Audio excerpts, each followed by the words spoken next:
Today's episode of the Meet the Brave podcast is powered by Northwest Pizza and Pasta, where if you think the pizza's great, try hands down the best wings in the Valley. Nobody, and I mean nobody, does wings like NWP. Order online right now for takeout and delivery. Also, today's podcast is powered by Uplifters, Black-owned domino company, but more than that, a community bridge to all things Black, lit, and just of pure quality, especially their collab with Grand Nationxl. New domino set exclusively available at grandnationxl.com. Order right now. Today's podcast is also powered by the REEF Studios, Black-owned studio in downtown Oakland that can provide all your needs for audiobooks, voiceovers, podcasts, and multi-tracking for bands and musicians, you name it. Follow the REEF Studios on Instagram right now for your studio time inquiries. And last but not least, today's episode is powered by Let's Bubble Productions. Our brother, our co-host and producer of the show, Lex Bub. Contact Lex for all your video needs, storytelling, filmmaking, you name it, he has it. That said, let's start the show. So Meet the Brave podcast. I am Monty Draper. I am LG. Lex B.U.B. Happy to be back in studio, fellas. Hey. Bro, I really be missing y'all for real. Y'all not tight, nigga. That's crazy, nigga. Missing no grown ass niggas. Leave me alone. We got a special guest. How should I do this? Should I? Because it ain't every day you have celebrities just slide on the set. You feel me? It ain't every day. They just not. Hey, bro, I'm downstairs. King. King. Shit, when I came down to get there, he was signing autographs, kissing babies. He was out here handing out turkeys. Nino Brown. Oh yeah. Okay.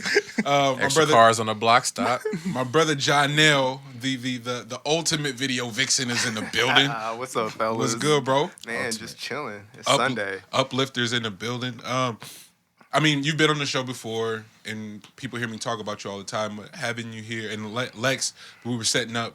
Lex was like, "Bro, the video's crazy," and he's like, "I hit Jonel, so niggas is video vixens." And I was like, "Nah, it's so crazy." We just sent out the text the day of, and those who could show up showed up. You just always rock and support. And Kev is big bro to everybody. Like, nigga, just get in the video. Just be it's gonna be you. And you like, all right. Yeah. The ultimate team player, but more than that, just always down in the name of like up leveling the quality. And the Jane is such a star. And to me, and I always feel weird about that in the vein when we're talking about Jane, when we're talking about Kev, Ian, like there are those that are just have that thing, and I always feel weird about that. But to see everyone's feedback and like I sent that to everybody. I was so proud of it, the video, and to have everybody's feedback be like, "Yo, she's such a star." But it's the comfort and the look as a whole that you provided with the video, bro. So thank you for rocking and just making it feel special, bro. Like for real, man. Yeah, nah, man. I appreciate it. When you played it for me, the track, I told you it was a hit. You played it at the house, at the crib, and I was like, bro, you had this Afro soul with the hyphy. I was like, this shit's gonna be special. So pulling up was a no-brainer. And Jane. She's amazing. Right? I mean, she could do anything. Man. And, I just feel really blessed to be in the presence of all of y'all and just y'all trusting me to be a part of it. Man, it's crazy because you've been there every step of the way as the inception of Grand Nationxl. The night we dropped season 1, we in here kicking it, and the energy was just so crazy. Shout out DB Champ.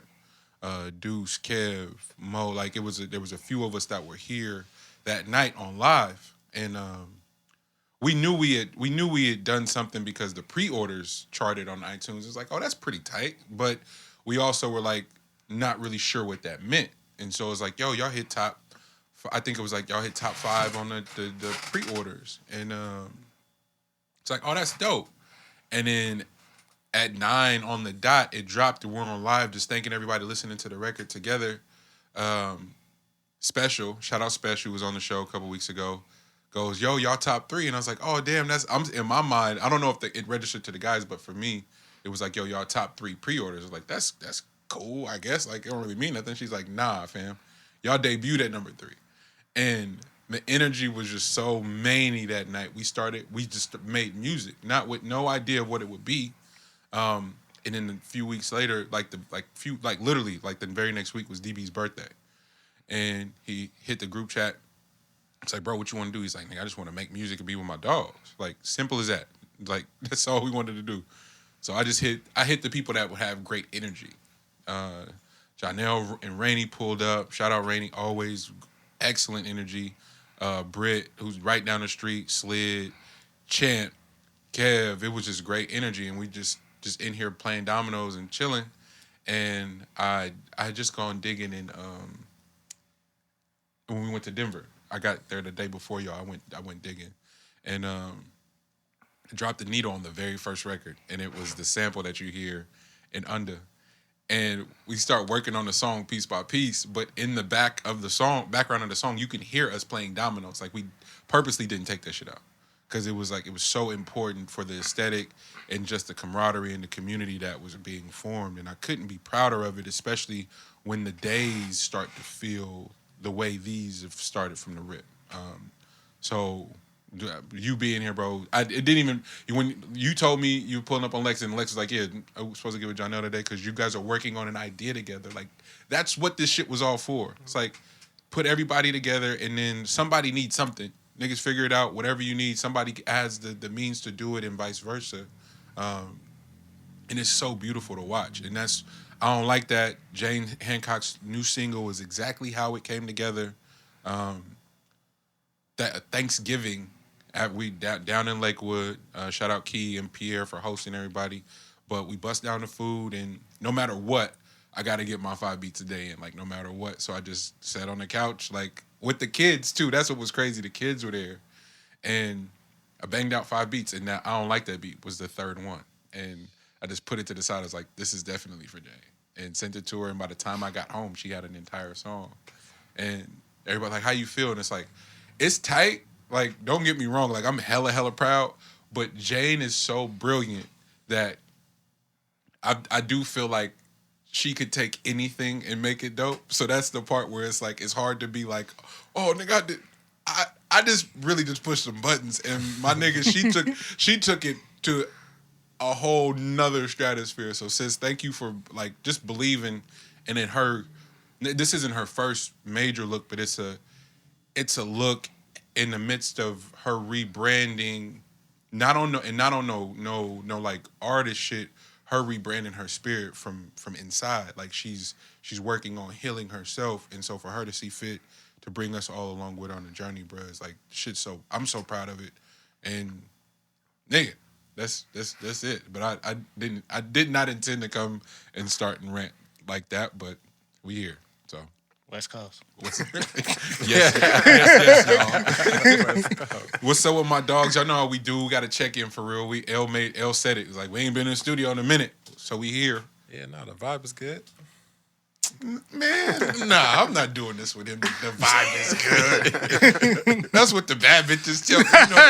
With the hookah. You know the vibe is good. The vibe's good. Yeah, man, put some drill music. If some St. John is on and it's a bad bitch in the room and she tell you the vibe is good, you might have a great night, bro. Yeah. I'm gonna keep it a beam. That's all you got to do is just set it up correctly, and everything else fall into play. Right. What's the Lex Bud? Ain't got to do too much. How you been feeling, Lex Bud? I'm feeling great, man. And since it's at the beginning, been talking with Morg. Hey. Northwest. He got a surprise for you. Oh. And he told me to give it to you on the air. On the air. He told me to give it to you on the air. What? Dead serious. Got a surprise for you. I'm not opening that. Nah, you gotta open it. You gotta open it. Oh, you're a dick. He said for the real ones, so you can have your energy all the way up. Nah, bro, don't. Yes. What? He said you've been waiting for that OVO, so he got you.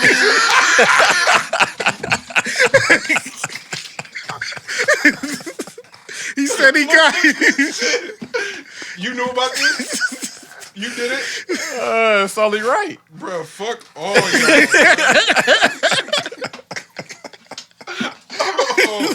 I'm hot. Oh, man. And I'm about to wear this bitch because it's hard. Hey, Drake, 40, somebody signed me today. I'm hella mad at y'all. This nigga did not send you... For sure. Where my phone at? Hey, you know about this? Nah, two bar lead up, though. Oh, I'm hot. I'm calling Morg right now. This is ridiculous. If anyone, Lex, can you preface everybody on the inside joke? But I feel like everybody that listens to the show knows for real. Now this nigga Monty been saying he waiting for the OVO chain. He waiting for it. He waiting for the owl. So it's only right that. And then this old Drake fade having niggas the one that sent it too. That's what's so disgusting. And he not gonna answer because he's being a dick. That's crazy. I'm gonna screenshot this too. Let the chain swing. That's comedy, yo. Y'all gonna judge me if I wear it? That's a great turnaround. Oh, man. Hell Rock no. that. After. Nah, man, rock that. Nah, man, rock that. It's crazy. After Aubrey's double diss. Oh, You know? that is hilarious. Lex, why would you do that to me? Why would you do that to me on air, bro? Why wouldn't you just wait? Like, That is great. That is comedy. Hey, great content. That was perfect timing, too. Hey, 40, Drake, y'all see what it It's is, hanging, bro? too. Come on, man. We just put a hit out, bro. Sign the niggas, man. Come on, man. That's crazy. Oh, that made my day. That's hella funny, yo. Oh man, the nigga. But it's your fault though. What's up? You been asking me what I wear at OVO today. Nigga, you got me fucked up. Oh, so you not gonna wear the owl? It all came full circle, man.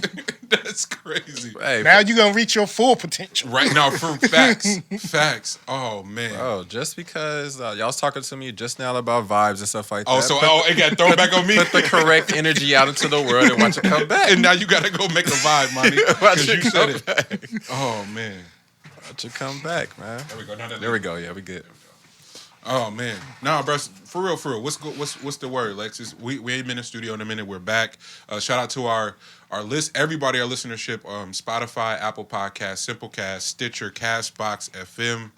Thank y'all for tuning in. But then especially our YouTube viewership. Run up those subscribers, man. Hit the notification. Shout out Lex Bub. Even in the remote phase, still making our shit hella engaging, bro. That shit is so. I couldn't even wrap my brain around it. He's like, yeah, money, I did this, did that. I'm like, bro, you speaking a whole nother language to me, so thank you. I think like, that's all I got for you is thank you. Yeah, man. What's the latest? No, fuck that. I'm not checking in with y'all. I got real smoke with the both of you. What we do, man? I wasn't gonna start with this, but since we doing the OVO shit, nah, hold on. It's only right. Hell, you see what happened? He get his chain, and now he. You Nah. know, we the sacrificial I lambs though. text y'all yesterday. We going viral because I got beef with y'all. What's up, man? Don't neither one of you ever. I mean ever. Ever commandeer my bandwidth, my spirit, my energy, my chakras With the what? Man? with no bullshit like Your Honor, bruh. Don't That's do that. some bullshit. Don't do that. Don't do that. Don't do that. I flipped the TV over last night. The TV is broke. You got all the way to the end? Are you in like the ending? Okay. You know what? Okay, so let me. This is cumulative. I could be with money on this one, but go ahead. This is cumulative. So I'm gonna, cause y'all and I do have to apologize because I've been holding the pod back for some really great content and not watching it in real time with y'all. So now that we caught up, we can talk about it. Mm-hmm. Selfish of me, I know. Mm-hmm. But I'm thinking about Bryan Cranston as a character, as an actor, and not as Judge. What's their last name? DiCiato. If we go Malcolm in the middle, he had to deal with them kids and that crazy ass wife of his, but he was also sick in the show, so that etches out. Then we get into Breaking Bad, and he's got to deal with Skyler and Walt Jr. Then you give him Adam? Yeah, he got bad luck with kids. And Yo! Adam and his wife. And his wife. the dead wife that we don't see till whatever episode. Like, bruh. So I'm watching the show. Like, So it's almost on him. At some point, you gotta say it's the person. No, but see, So he don't know how to take care of his kids? You just gotta say that. Hey, if enough things happen to the individual, then at some point you gotta start looking at the individual like, hey, what did I do in this situation? dog, the show starts the way it starts, and then immediately somehow we're engulfed in it being his fault, and I'm just like, I'm so lost the whole time, and so now Adam got an attitude because his daddy is protecting him, but ain't protecting him the way he want him to protect. I'm like, bro, what the fuck is going on? Money, but what can you expect? Because Adam, at whatever age Adam is, has his own house. His own house, and he's fucking the teacher, bro. I don't feel bad for you at all. There's nothing holding him back in life. You got it. You got it, man. Adam is good. You got your own house, and you fucking the teacher. Franny is what they call her. And he got a reason to be emo and sad and shit. Oh, what? Man. He is bodying. And he got into an Ivy League. Like, he had it all. Yeah. So that's my only beef with the show. Taking photos though, like he's out. I think I'm out here big living. I think I'm gonna take photos because my mom did, guys. You feel me? Hey, fam, look here. I can't watch no shit. That shit's so triggering, bro. His life is made, and then he wrapped everybody up into his shit. Real. So I'm guessing that's a sign of a good show if I feel this strongly. Is For that what we? sure. Okay, Exactly. Okay. Sure, it was effective. Right. Y'all got it. Then. See, y'all got it. if you would have said, I didn't feel nothing, then I've been like, oh, okay, I'm sorry. Yeah. No, I'm so But mad. given that it was triggering on so many levels, then yeah. And I ain't even got to Eugene yet. Poor you. Hey, can somebody tell me where Eugene is? I want to go hug Eugene. I'm just gonna put that out there. It was too fam. Moms almost get locked up. Then your brother gets smoked. And then you you just taking dinner back, you big dog, you walking down the street. Got some donuts. And the motherfucker blow Some up. beignets. Some beignets. Some beignets. Yays at that. And the shit blow up in front. I'm like, this is crazy. In his head, it was a good day. Man. Now, real shit, excellent show. I'm joking because I was triggered, but I was like, this is just a sign of like brilliant writing, ain't it? Right?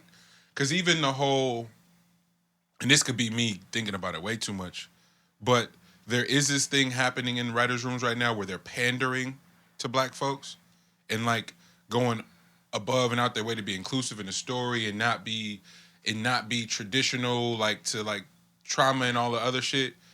Whoever's writing this show went fuck all that. These niggas gonna cry. These niggas is gonna cry because y'all helpless and y'all don't have no power for real. So that's what we gonna show you. Pretty much. And I said, oh. And then we gonna give you a little bit of hope at the end, and just to crush that shit again. Smash that shit. What? And y'all been watching, so go. Y'all got it. This y'all for real. Hey. I mean, it is what it is, but I always fuck with Lee. Like, I fuck with Lee's character. Yo, she's amazing. Yeah, Lee is dope.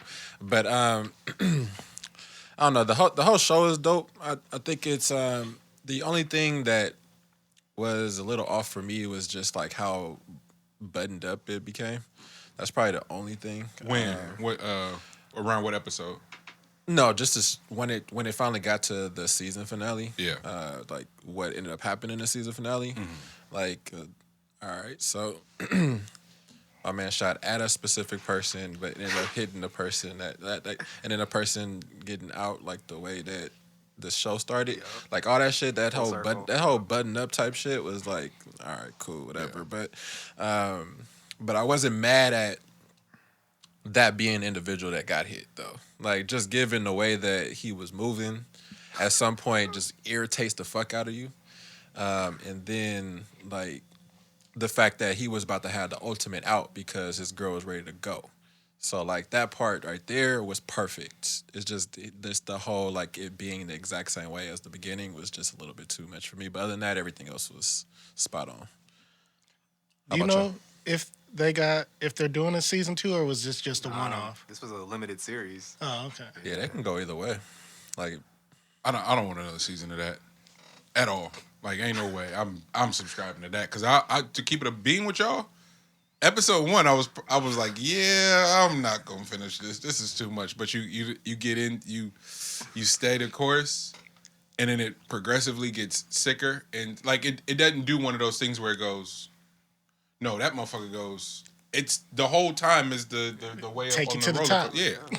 And you like, bro, this is crazy. No, it does a great job at outlining like the law though, like how the law works, and like how you can manipulate it. You know what I mean? Like for whoever's favor that you wanted to do. Like that's why like outlaws are so effective.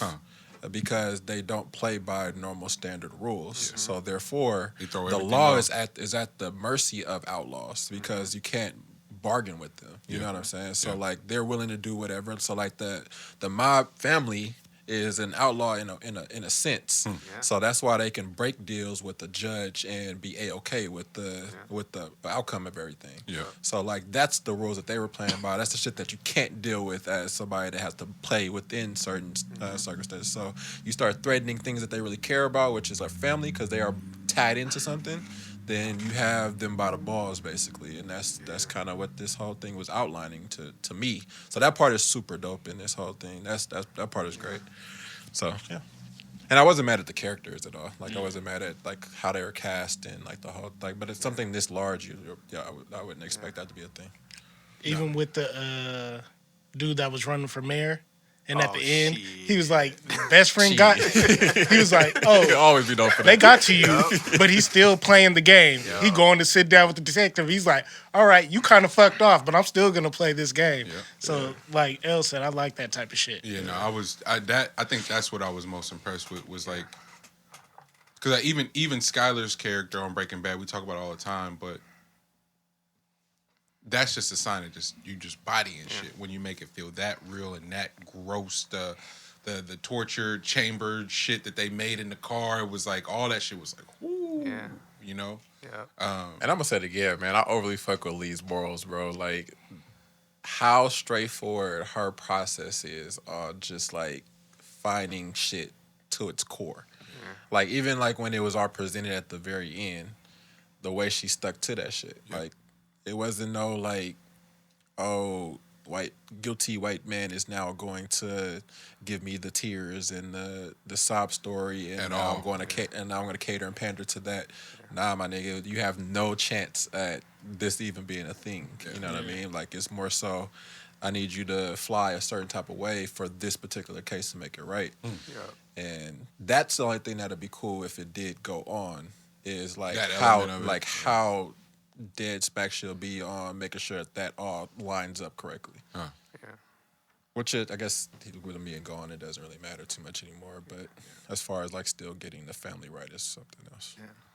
No, But yeah, morals and principles go out the window when it comes to family. That was the bar. Nah, that's right. That was the bar. That was the bar.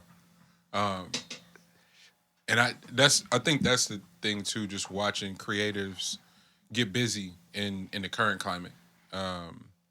The cold part though for that whole thing though, like it.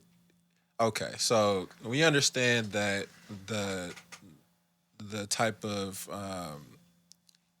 narrative that goes around like black families and like really in essence, if you get put in some of these circumstances that black families end up being in, then you might be even more savage than some of these situations. But in this particular case. My nigga, like even though you can figure out how to get out of this, and you were terrible at it because this isn't your game. Like all these families that you destroyed, if you'd have just turned in the first place, then you'd have been okay. You know what I mean? Yeah, like for real. Chances are you'd have been okay. Like you could have figured out something. Oh, you talking about just specifically from that family with that status? Giving the downward spiral of everybody else but this particular family until the very fucking end. You would have actually been okay if you'd have just turned in the first place. Given if you have this many connects and this many things that you can possibly pull off to make sure that this isn't a thing, then you're not about to go to fucking jail for hella fucking long or something like that. Like that's not the case. He wouldn't have done any jail time. That's what I'm saying. He wouldn't have done any jail time. Like I thought that was the thing that was the. Was he worried about the jail time, or was he just worried about his son getting killed? Yeah, I think that's no, but you got to remember they didn't know it was the Baxter's kid initially. Yeah, like that that became aware. But think about any 17-year-old that make a big mistake like that. Yeah, what you gonna do? Not completely. No. I'm not. Yeah, that's what I'm not knocking none of the decision making. I'm just going in hindsight when you're watching it. You like, damn. Yeah. So I have a question for you guys. Do you think if it wasn't the mob's son, would he have let his son turn himself in?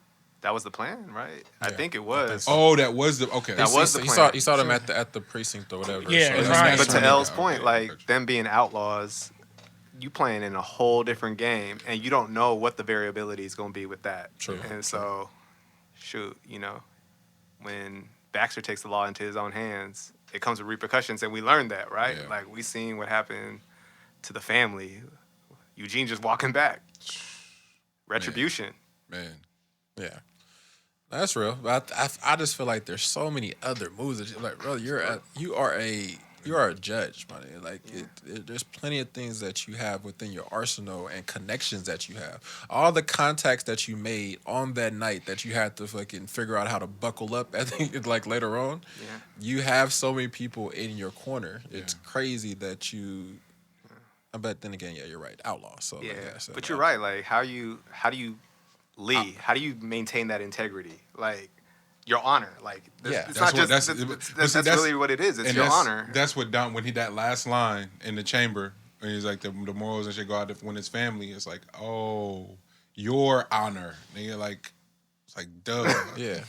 I would love to see strength against strength though. Like that would have been a cool thing to play out too.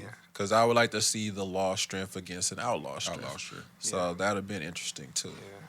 Like. But that leads up to season 2. Think so? But even though it's a one-off. But is it strength for strength when everybody's corrupt though? Like the ones pushing the moral, like even Lee, for example, like for as straight as she's trying to play it, she don't have no fucking power against how the dirty cops and everybody that's like at all. You know what I'm saying? So it's like, could we even get there? But she is a pest though. Yes. You know what I mean? Like you would have to off her in order for some of the things not to hit the light. Because really, for the most part, the idea is that we just don't want information out to the mass appeal. Yeah. You know what I mean? But Lee knows all the secrets. Yeah. You know what I mean? Like she's just giving you a chance, basically. Once she gets to know things, she's just trying to she's trying to see like what side of it you're going to be on. You know what I mean? So let's stay there with Phil. She's like the opposite of the fixer. Like you got fixers that make sure that shit don't come from underneath the rug. She's the one that exposes all that everything. Shit. With film and storytelling, we talked about the soundtrack, Judas and the Black Messiah last week. Did everybody get to watch it? Yeah. Yes. Yes. Yeah. Yes. Yeah. I couldn't watch that the first weekend, but I did make it through at some point this week. Yeah. So I watched it as soon as we got off the show last week. Okay. And Shaka, King. And crew, Ryan, everybody. Fuck, man. You can't say enough about their ability to create worlds. And the street naming of Huey P in the West was this week. Fred Hampton Jr. was there. A lot of people were in attendance, and it was just funny because the film is out, and there was people like, "Yo, I don't fuck with the movie." This like they had all these critiques. It's like, oh man, what was with him? That what where'd you watch it at, or how did you watch it? Oh, I haven't seen it yet. I said, huh? It's like, yeah, I don't fuck with it. They ain't gonna get it right. They can't get it right. They wait, what? And so it dawned on me, and that happened. It actually happened consecutively. So it happened with Judas and the Black Messiah. It happened with Malcolm and Marie. It happened with Dave Chappelle's last one that we talked about, and it was one more thing it happened with. Isn't that so telling of today though? It's so telling. So that was my point. Because you can't watch things and rush to an opinion. Like, you have to pick one, and the one that people choose to go with is the rushing to the opinion. Like, bro, like, which one can I immediately get something back from. You know, like I would actually have to sit down and watch something for an hour and 50 minutes or so before I actually have a take. Before then, after then, like I'm gonna be so discombobulated and all this other shit that's taking place, like I might get lost in there. So let me just predate that. But even within the hour and 50 minutes, there's phones. There's this unwillingness to surrendering to not being in control as a perception, not even being in real control, because the control you think you got, going to work every day, commuting to work every day, sending your kids to school, like the control you think you got, you really don't got it, and you really don't have it until you don't have it. And so the thing that people do when they're trying to consume film, like in the studio, for example, the niggas that talk over the beat, part of me dies in sessions. Like for it and it don't even be my song. It could be anybody's song. So the person that talks over the music, talks over the movie. Hey, what's about to happen, fam? You can find out in the next 30 minutes. All you got to do is just sit there and watch it. But there's this, I got to do, and it's like, oh fuck. And so when I'm talking to people, I was like, oh damn. We as creatives, we've signed up to the critiques of people who aren't probably even going to fully give their full undivided attention to something. Yep.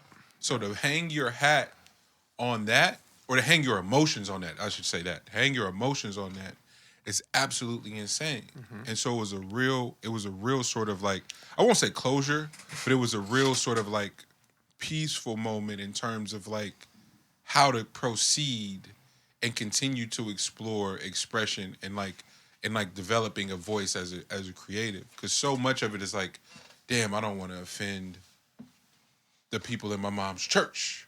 Or I don't want, and not even offend them. I don't want her to feel like she got to defend her. Like all these different things that exist in and around what you're gonna say, how you're gonna present it, how you're gonna roll it out, all these things. It's like they're not even gonna fucking watch it, and then they're gonna develop a full developed, like not.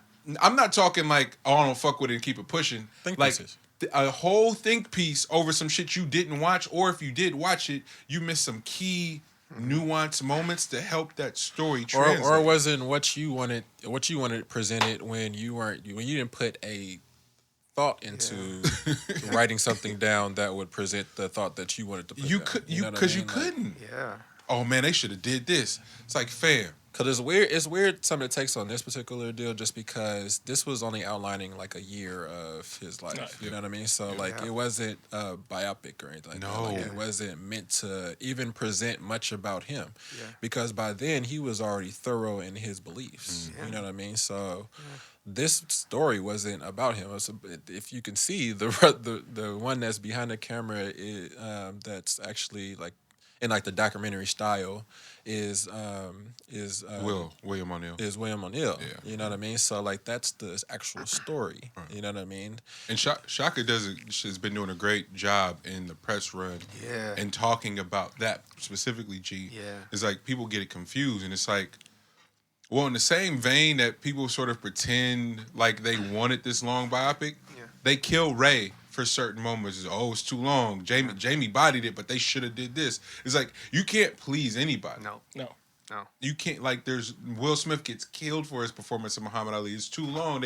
They left this part out. I was like, fam, the niggas that's giving you 3-hour films is missing the mark. So just trying to do it in a vacuum and capture a particular moment, a particular energy is definitely the play. And when I say they hit that shit out the park. They did. With Judas and the Black Messiah, they hit it out the fucking park, bro. Yeah. The energy, like the type of the kind of tweaking and switching a narrative that is ongoing. You know what I mean? Because a lot of this stuff is stuff that can easily be like shunned to the side or even covered up, which has been a lot of the history. You know what I mean? Like a lot of history can be covered up, nigga. It has been. Yeah, exactly. It was covered up while they were making the film, bro. So like inside the film they were covering it, covering their tracks and shit like that.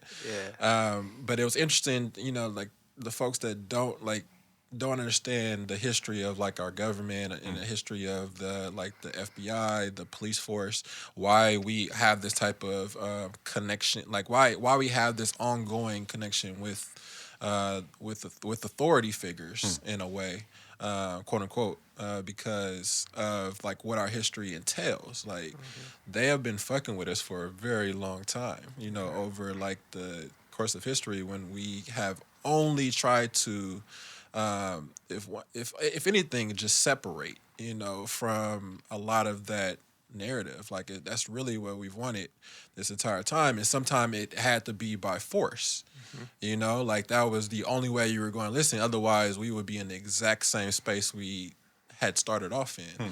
So that's really what the whole basis has been. But it's covered for years. It's like it's not in textbooks. You know, if you look at a fucking textbook, we had the conversation about textbooks that when and Lex sent us the link or whatever for like the whole deal there, how they were even, you know, changing giving it up in textbooks, you know, like just dedicating a whole massacre to one line saying it was just a fucked up time in history.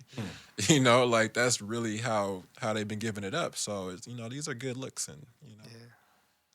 I have think pieces without having like the proper information in this nutso, but it is what it is. Did you guys know how at the end it talks about that documentary where they showed the clip of him? Did you guys end up watching? Eye for an Eye. Yeah, Eye for an Eye. Did you guys end up watching that or looking for it? So the sick part is we watched Eye for an Eye in English class in 9th grade. Miss Anderson's class. I'll never forget that shit. And that was sort of like the first introduction to the Fred Hampton story as a whole was Eye for an Eye first. It wasn't, hey, here's about Fred Hampton. It was, here's William O'Neill first. And then we went and learned. I'm like, this is crazy. So it was, and I said it on the show. It was like, I'm sad everybody didn't know. That also was unfair too. I want to walk that shit back. Because how long are we going to keep chastising people for not knowing some shit that is intentionally been hidden? Yeah. You know, it's weird. It's a weird thing to do. And it's so imperative and so valuable to how we shape our future, to know these stories, but to have these stories told by us, I think is more important, is probably the most important part. And that's what Ryan, Shock, and everybody did. It's like they told the stories, and and Lakeith, man. That fucking dude don't get enough. Like he gets ridiculed for all the shit, but he made such a brilliant point in his interview with Van Lathan and them for The Ringer. The Ringer's doing this Black History Month sort of activation for shows and content, which is dope. Shout out Bill and them at The Ringer. But Lakeith was just like, they're asking him about playing a snitch, essentially.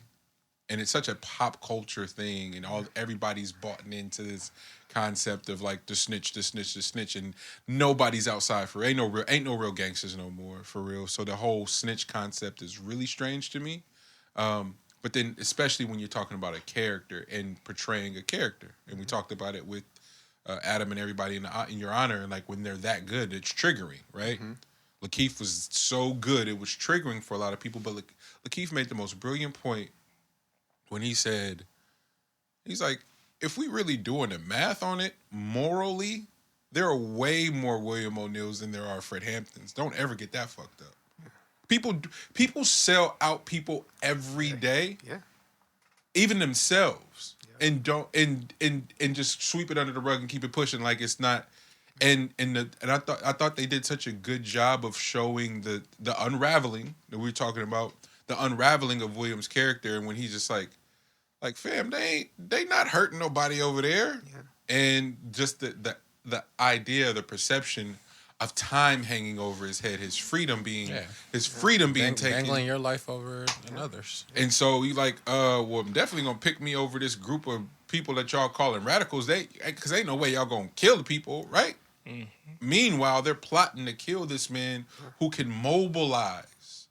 Like, I think that's the important part. It's like, no, Fred Hampton is an anomaly. It's way more William O'Neills out here, and that's why they gotta kill. They gotta kill Fred Hampton. And you can keep a fucking William O'Neill lit, protected, fed for as long as they're willing to live with that burden. You know. And so you watch it if because they not gonna kill you. And you watching Eye for an Eye, he seemed mad confident, mad cocky, like he ain't the whole time. And it only for it to air and off himself. Yeah. You know, like this, because the Black Mirror. Yeah. You gotta hold up the Black Mirror for real. So we all stop doing that silly shit to one another and going, "Oh, that nigga's a snitch. He did that." No, fam. These motherfuckers are playing mental warfare games with people out here who are ill-equipped. Yeah. To do basic shit. Yeah. Let alone engage in psychological warfare. They said in the documentary he got 3 different plastic surgeries.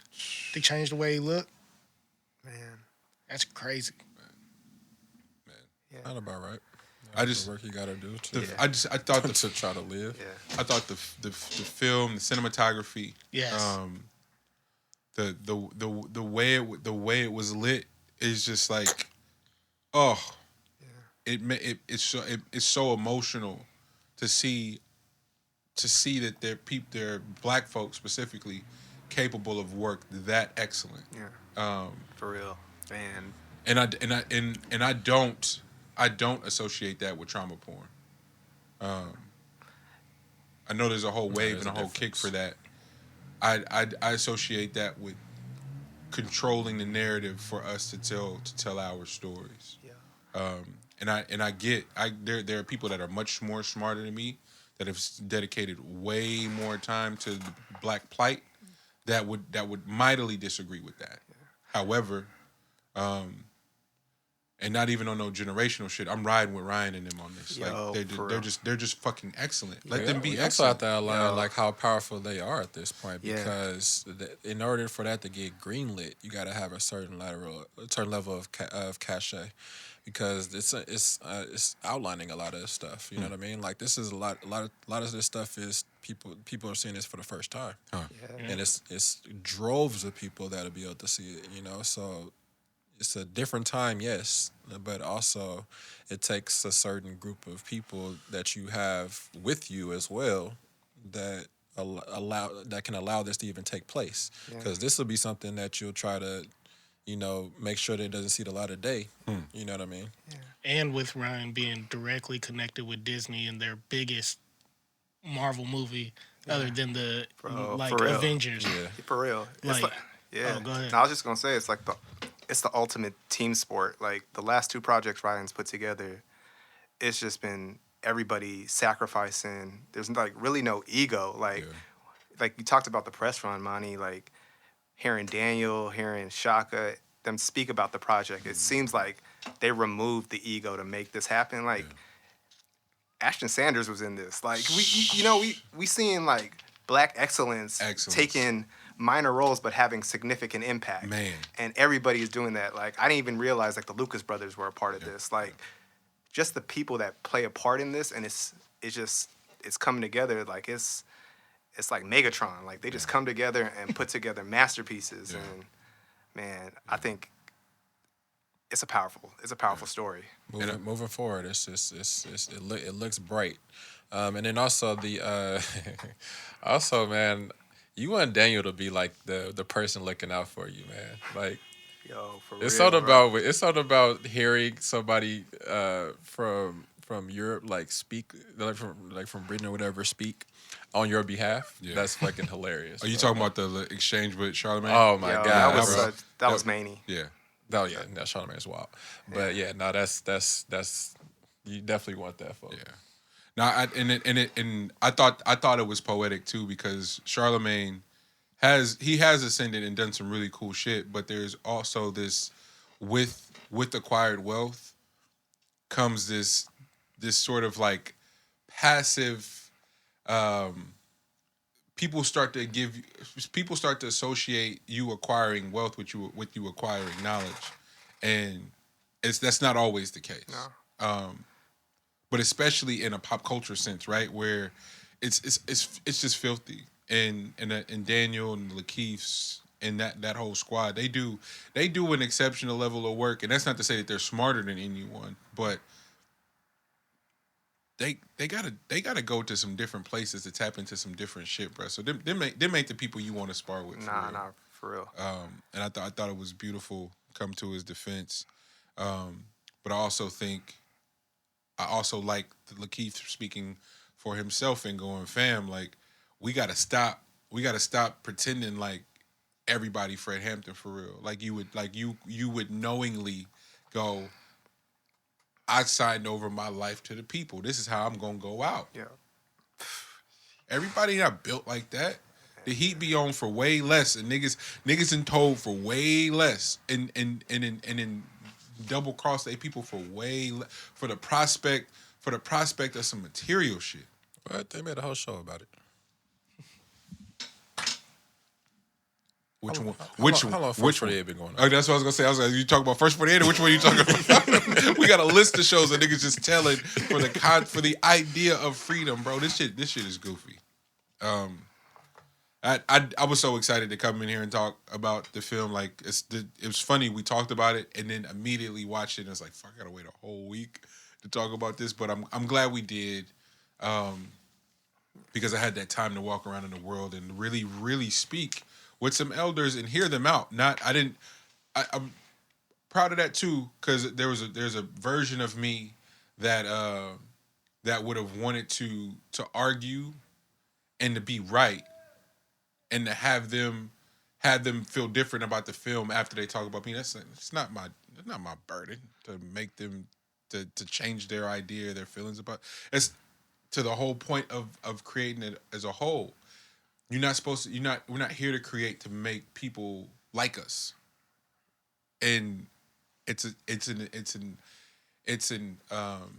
a necessary acquisition that creatives and entrepreneurs better adopt and adapt fucking fast.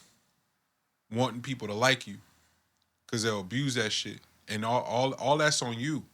You entrepreneur, you put all your money up, and you still want motherfuckers to like you, so you not asking for your full rate. You gonna starve. You gonna be hungry, because they see a mark, spot a mark, take advantage of said mark. They not gonna give you your issue. And so you're gonna be like, oh, these white people, folks won't pay me. You can't even hold your people accountable to charge them $200 for the domino set, because you know how much time and how much effort niggas put in on that. It's not. It don't have nothing to. You don't want them bet. You don't have to have them, but it's gonna be motherfuckers out here with them, and that's gonna be the elite crew that's fucking with them. You gonna be the one left out. It happens every time. Oh man, them shoes priced too high. Same niggas that said they wasn't gonna ever buy no $500 shoes is the ones rocking them right now just so they can fit in. And at the prospect of knocking some hoes. That's what it took? All right, bet. You niggas is lames for real. I wish I would have my output be tethered to that. It's all becoming crystal clear, but it's all because of this whole new renaissance of artists and expressionists, man. It's really, really awesome. Jonel, you mind grabbing Kev for me? Yeah. I didn't think we would start with films and shows and shit like that, but we're here. We can come back to it, because we got a lot to get into. I'm glad I got that shit off my chest about my beef with y'all. I was carrying that around, man. I didn't want to have that on my heart. I was going to say it was on your heart. No, but actually, no, it's back, because you niggas walked in here with that motherfucking chain. Nigga, now I'm pissed. Now I'm fucking pissed. You kidding me? Hey, live on the edge, my man. You got family in Texas. You definitely got family in Texas, right, G? You got folks in Texas, don't you? No? Folks in Texas. I do. Yeah. How's that? Shit. The family that I have talked to, they fucked up still. Like, my cousin Lewis, he hit me up on Facebook, and he was just talking about come on. Yeah, come on in, brother. Come on in. Come on in, brother. brother. What's up with you, man? Oh, my bad. Who was it? Who was behind you? JR? My bad, JR. It's all good. What's up with family? Lex, JR, LG. What's up with you, sir? Jonel, Kia. What's up with you, man? You tapping in with everybody in Texas and just getting they were just like, his house, his pipes froze and bursted. So he ain't even at the house no more. Wow. Yeah. And he actually went to go stay with some of our family in Louisiana. Mm-hmm. But like him, his wife, kids, all had to get up and move. So Damn, man. The couple conversations I have, just off the grid, and how Texas has been able to give it up and sort of afford themselves some of the liberties and shit, are just not rocking with how everyone else is moving. Is partly that. That's part of the conversation and one to have for the specs of the sake.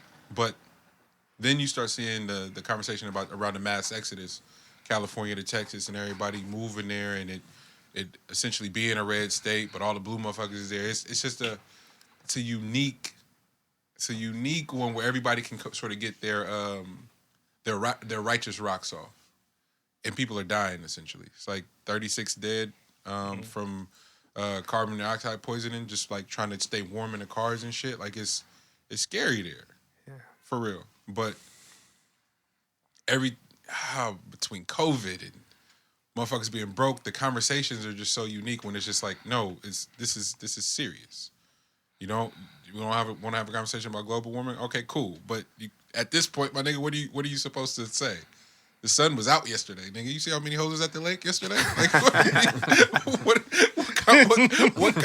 what are we talking about? I don't know, bro. I just with it, especially and then it's also one of those things too when until your own are impacted, then it gets different. yes, you know? aha.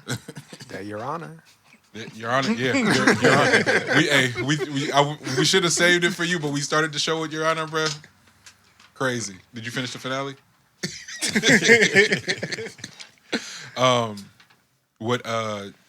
Because you a good part of your family is from Texas too. So Yeah. had you been able to check on everybody? No. A lot of people's the phones is going straight to answer machines, so it's like no power, so it's just waiting to hear from who we hear from.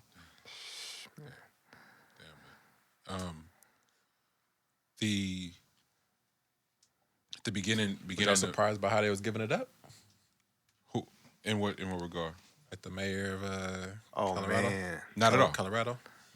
How do you say that shit? Colorado. I think that's Texas? Colorado. Yeah, It's an A instead of an O in Yeah. there, so that shit throw me off. But that statement was crazy. What did he say? Speed? Basically, he said,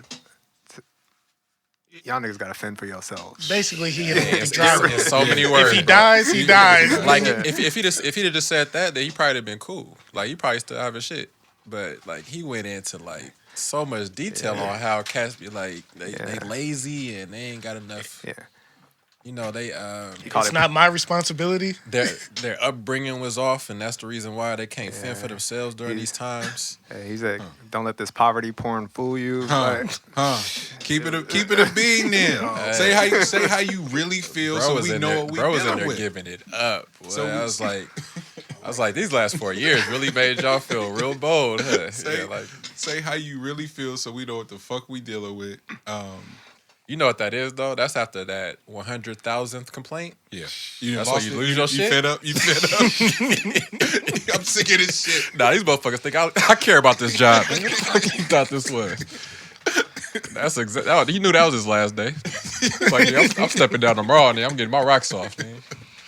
Oh man, now they the amount of equity that essentially what migrated from California to Texas. When you see Oracle, Tesla now, a lot of the production companies, tax breaks and so forth, and even like real estate companies and shit like that. You know, just see what the movement is, where the money is headed, post pandemic or in the pandemic. Texas, Atlanta, and so now it just puts in perspective, like, what you got? You know that the SpaceX thing blew up 2 weeks before this, right? So this might not all be natural. Come on, and it's That's right. so you just see it, and it all feels nasty, and all at the expense of the sheep. yeah. Because you start you start seeing the CDC and what's actually mandated now. You like, my nigga, I was wearing a mask on a plane a year ago, and y'all just mandated it today. What the fuck? Like, so it's not real. The bars are open, but hey, we don't want y'all to dance. But the bars, what the fuck are we talking about, bro? None of it's really adding up. Wait, what? Yeah, no, that happened. That happened. When did that come out? You can actually go back inside the bar, but no, just no dancing, please. Wear your mask too. What? Oh yeah, there you go. My bad. You want drink? Put it down real quick. Put it back. This shit's silly, bro. I'm sorry. I'm sorry. We did a really good job being as responsible as possible on the show and not going, this is some bullshit. But at what point, when you start seeing certain people's money be compromised, and then it's like, nigga, you're not about to tell me shit. Mm-hmm. Meanwhile, everybody been out of work. So now, all Asian women are getting fucking beat up, and so now we got to have a different conversation. It's confusing, brother. The hyenas is out. That's right. And it's in everything is getting more scarce. Mm-hmm. Resources as a whole. So what do you think happens? And you want to have think pieces about it? Ain't shit to think about. It's nothing to think. It's not gonna be no kumbayas, no nothing. Bro, trying to explain that to people that don't understand the difference between how life we lived in 2019 was different from what was in 2020. Like, for some reason they feel like they be like, oh shit, well, this wasn't happening to this hasn't happened to me up to this point. I'm like, do you understand your surroundings whatsoever? Like, have you paid attention to anything? Like, nah. You have no survival instinct whatsoever, because you have no clue that when things get a certain type of way, that certain individuals will come from the outskirts.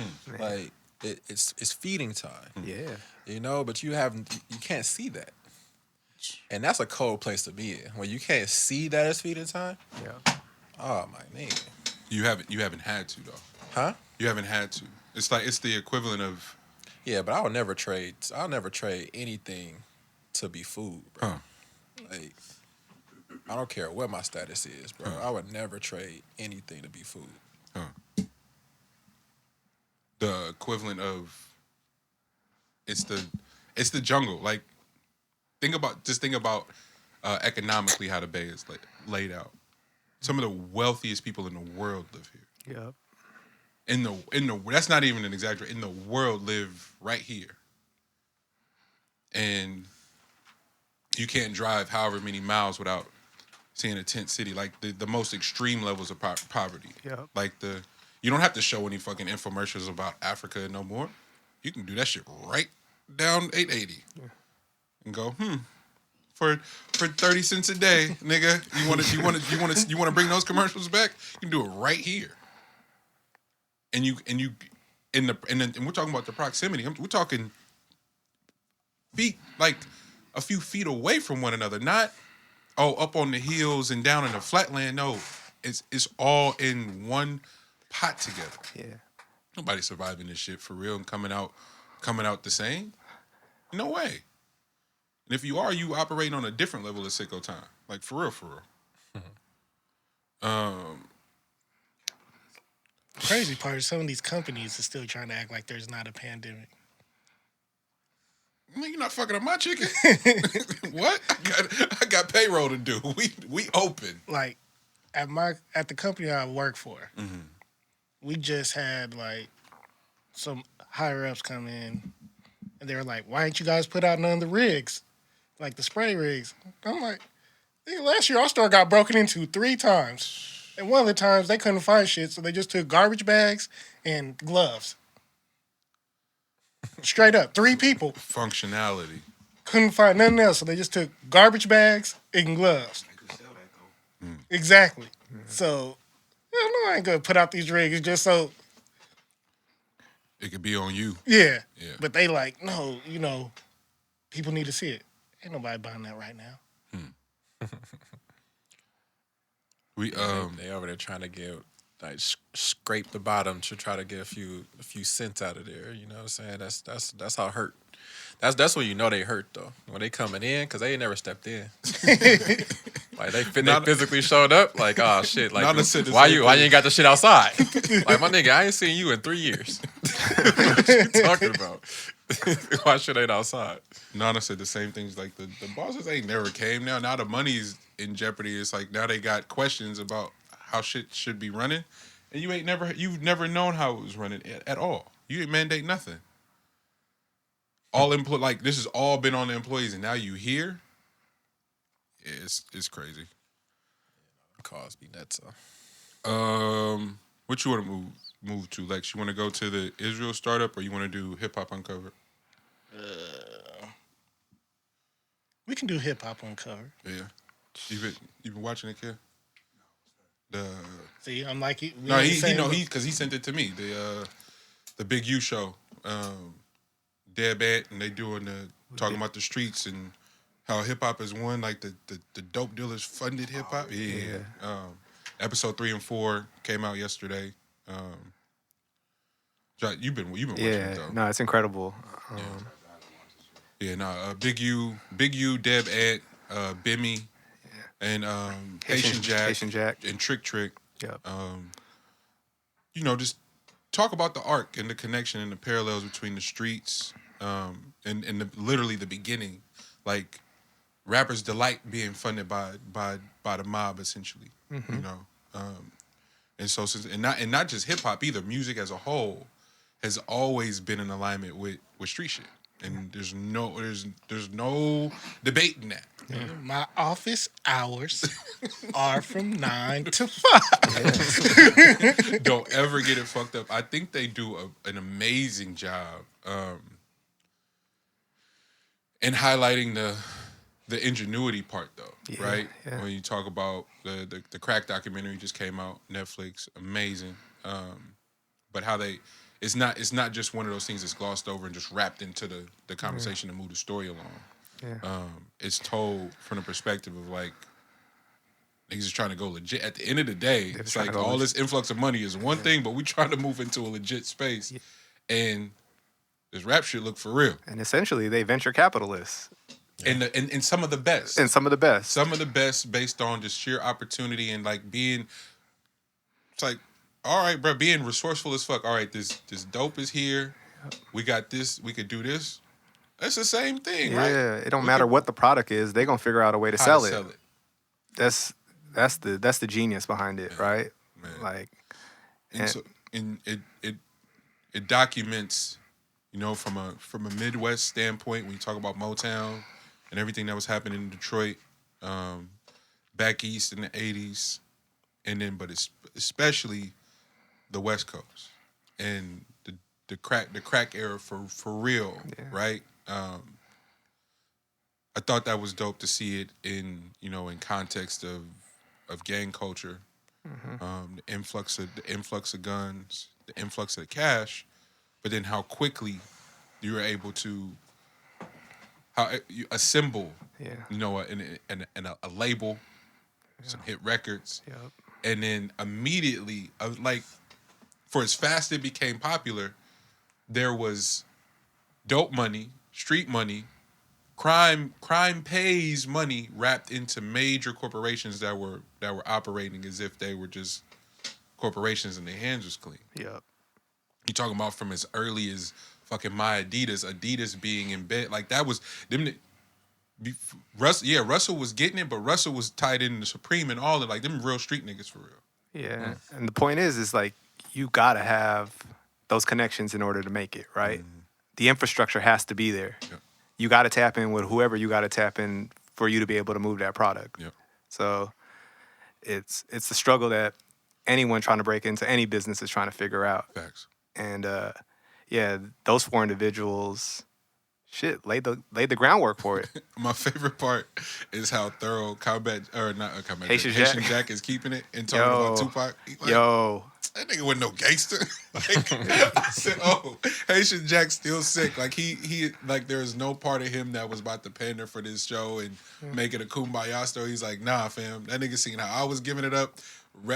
He's like essentially his character on Above the Rim is me. Yeah. Like, damn. Well, he said, I got him his first Rolex, got him his whip, got him. He was wearing all that trash shit. Put that nigga in Versace, made him look fly. Nigga, now he a star. That's me. Whew. But he didn't talk about how his case was separated from Pac's, and it was a fair case. Did he talk about? No, he talked about that. That's where he said the shit got fucked up. Where he get fucked up? How this case? He said Pac let the lawyers separate them. He said we would have beat that shit easy, nigga. Like we would have walked out of there. Pac let the lawyers separate. That's what he said. I'm just watch this show. Yeah. My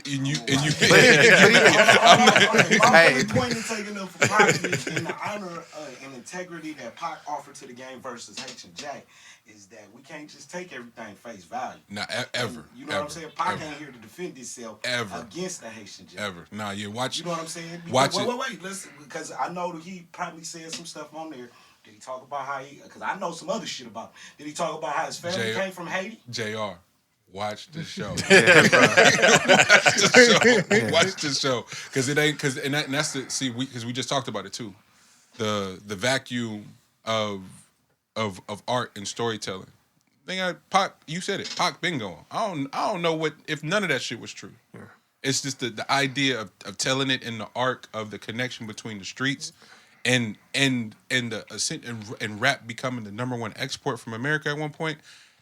We have to tell it for as much as we can, and everybody recounting their versions of the story anyway. All them niggas is lying. You know, they're or not telling the whole truth because it's all through their filter and their lens of how it went for real.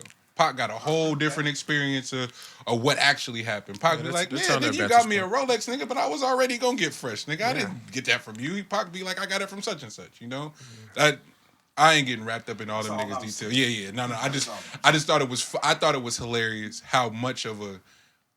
Peach still got quarter of a century later. I'm like, damn, nigga, why you still got that energy like that on camera and making it known and it just was it was Vlad a Vlad interview on steroids basically. Do we be on camera though? What? Who you talking about? Like, do we be? Haitian, He on camera. Oh, he's on camera. It's on camera. I'm saying like, is he usually on camera? He just started being. Yeah. Okay, so that let you know where his energy came from. Yeah. He seen what it was and like, let me get this bag real quick. Yeah, Is he bro. in the United States? Nah, he's been deported. Yeah, he was extradited back to Haiti. DR. He's in the DR. Yeah, because he couldn't. He even said it himself. He couldn't handle being in Haiti. I think what he's saying is his family is connected to some other shit in Haiti, but that's for y'all to research on how he got here. Yeah, man. Pac said he was a snitch when I was a kid. No, but he been saying it. I guess he's a snitch. Yeah. But that's the thing. Like, I think we've all trusted Pac because we look up to him as a leader, especially in hip hop culture. And so, I mean, it's unfortunate that Jack has to give his testimony without Pac being able to defend himself. So we'll never ever have that dialogue. And who did that? Jack did that because Jack was alive when Pac was alive. Why he didn't refute the charges when Pac was alive? I fall out of Pac conversations because he was Well, I think, yeah, but I think, a Kid. yeah, and I think agency over hip hop. Yeah. Not doing that. from Jack's point of view, and this is why the series is so dope, is there's a code that all of these individuals said they live by and chose to live by. And in some cases, some of our most favorite hip hop artists don't follow that same code. Because they're not built that way. Yeah. They are artists through and through.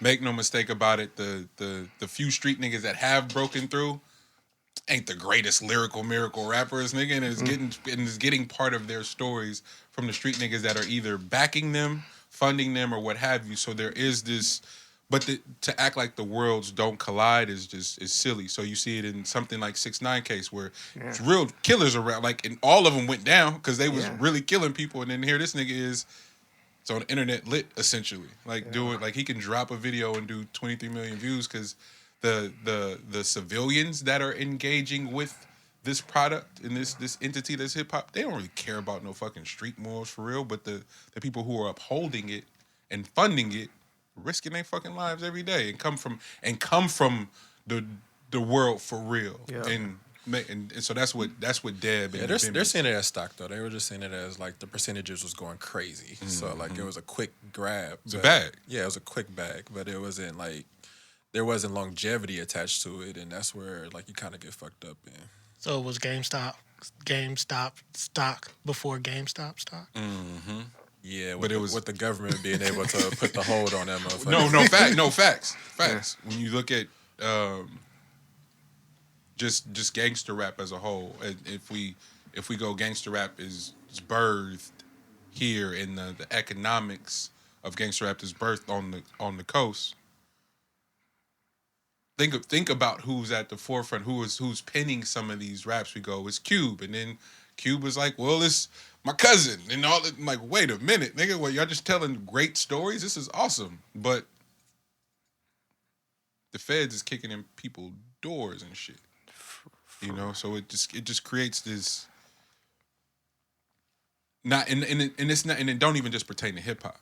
We talked about films and storytelling and stories that have been omitted, like purposefully kept from us to even know that they exist, you know. And so now the first time people are ever seeing or hearing them is in a fucking movie. Mm-hmm. The first time you ever hearing about these people, you're like, oh wait, I think I know everything. It's like you couldn't. You could just, no way that that director, that writer could put everything into this one thing. We still have to. The burden is still on us to go research and figure it out for ourselves. But where are you supposed to do that at? Who are you supposed to do it with? Right? Because there's just so much. There's so much to digest and to filter through your own culture scape. Like you got your own shit to go that you're running these stories through and these individuals, right? And I think what's so beautiful now, in terms of like just seeing the little community we're building here, is the space for individuals, and it don't have to be this collective conscious. What the fuck is that, for real, bro? Like I got my own shit going on, battling addiction and all this other shit that's going on, bro. I don't get collective conscious, nigga. It ain't the same. But what we can share in is like safe space to come get these ideas off. Yeah. And at the very least, allow one of your brothers who you look up to or who you respect. Like Lex does cool shit. I'm gonna give him a different ear. He can talk to me different. Yeah. Me and JR been building for it. He can, hey bro, you should probably consider this.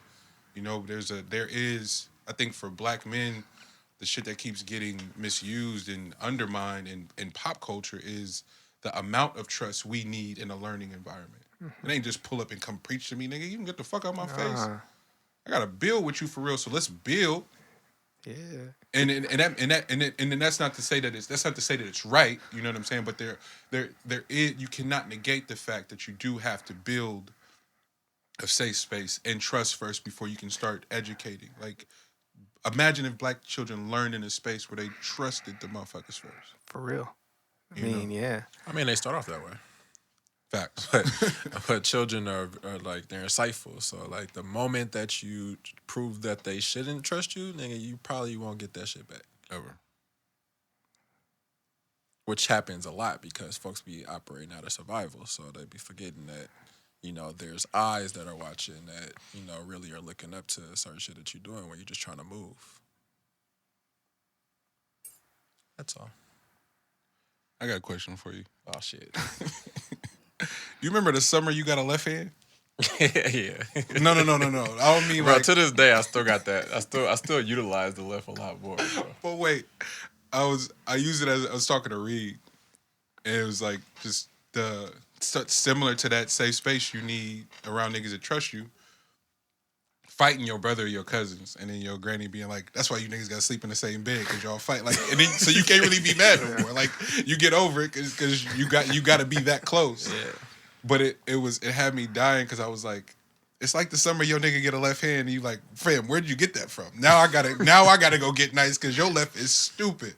And I was telling him about you. I was like, it didn't dawn on me that you had been working on it for the 3 summers before until you could do everything with your left on the court. And I'm like, this is crazy. They like, and then every day was like, I like became obsessed with getting my left nice because it felt like just woke up one day and this nigga had a left hand that was crazy. It's like, nah, I've been working on that. Yeah. And it's kind of like how again, that perception shit, like, you undermine the work you've been doing just to go, you just woke up like that. Yeah. Like, nah. I've been on this, fam. Really, and it's opening to like a different world too, because then you get to, because then people be thinking that you different and with like something other than what you actually are. You know what I mean? Like you can actually present something to someone and then throw them completely off that, oh shit, that's not even what you're doing. So like it's more mind control that you have over things when you have more options at your disposal. Instead of just be looking like, oh nigga, this nigga just gonna be going right. You know what I mean? Like, or this nigga only gonna be like, he gonna do a crossover, but he gotta go back to that shit. You know what I mean? Like that's also no, I don't. Yeah, that's in life too though. That's like, in life. Yeah, that's a bar right there. Like niggas be building up hella, like you gotta build up different facets of yourself just to throw folks off on like the smell of shit that you got going on. You know what I mean? Like everything ain't as polished and presentable as what the final product looks like. You know what I mean? Like there's a lot of shit that went into that.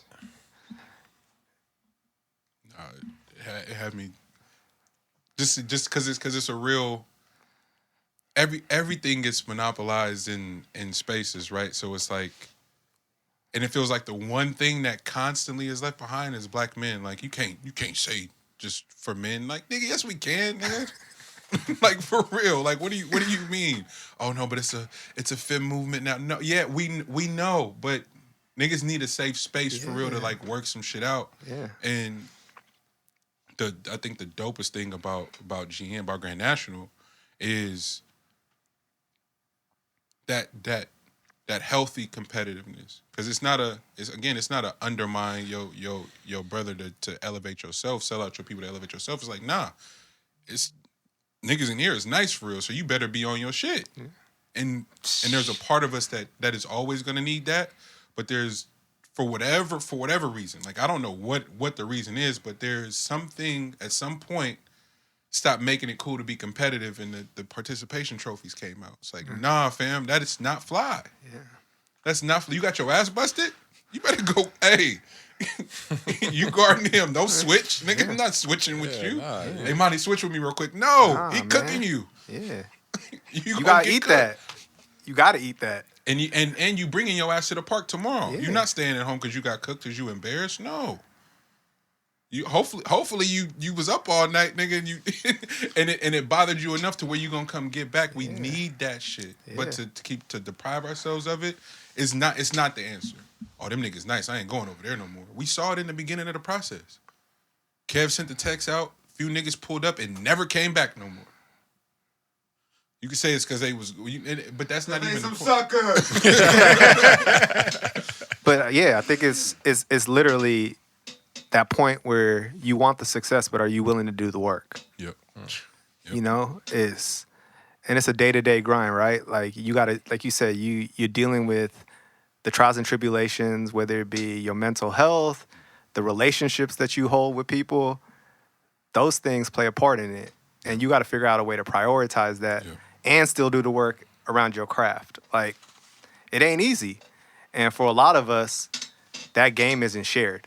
Right? And we constantly testing it out, right? We figuring out how to do a left. We don't got the coach that comes and says, hey, you need to work on your left. You like, my game is limited. And like, that says something about L, like being able to be like, you know, I'm gonna go in and I'm gonna work on this. And I ain't gonna tell anybody I'm working on it. I'm just gonna be doing it. I'm just gonna be doing it. Like, bro, and the reason I use that analogy, because I was probably like 12 at the time, but I remember it being a thing of going, because it was, you know how niggas can go left and they can kind of finish? It was like, no, everything he could do with his right, he could do with his left, and then damn near better. So it was like, how does that happen? Like, I remember asking myself, how the fuck does that just happen? And it don't just happen. You got to do it every day, and you got to be trash for a minute. You got to be trash for a long while. Right. And it's the getting better part. It's such a humbling space, and not humbling in that stupid way that everybody uses it now, but like truly at like your ego being leg swept. Like, no, you not good at this, but if you keep coming back, guess what'll happen? Mm-hmm. Because it's just building up strength. Like, yeah, in order for your left to get strong, nigga, your fucking forearm on your left side has to get stronger. Like, your fingers have to get strong. You got to get more control. Like, all these little nuanced parts of just getting better that has to happen. And there's no skipping that process. The Hove on Rap Radar is one of my favorite conversations because he's Hove. Yeah, that show's great. But he also goes, people did it to me. They just, it's like, oh, you just got nice one day. It's like, no. My debut album got shat on. Like, niggas said I was trying to be like Big. I wasn't good. Every label turned me down. It's like, nah, fam, y'all don't get to just say I'm an overnight success. Yeah. That's you're not gonna do that to me. I've been the process. Yeah. The process you can't cheat it. There's people that do, and what happens? They fade. They fade out. And so you go, he been doing it. He been around for 20. Of course he has, nigga, because he put the work in. Yeah. Like, I think that's the difference. And then when you do get something excellent like that, some entity or someone can swoop in and go, such and such is in the Illuminati. And then black people run with it. And it's like, wait, what?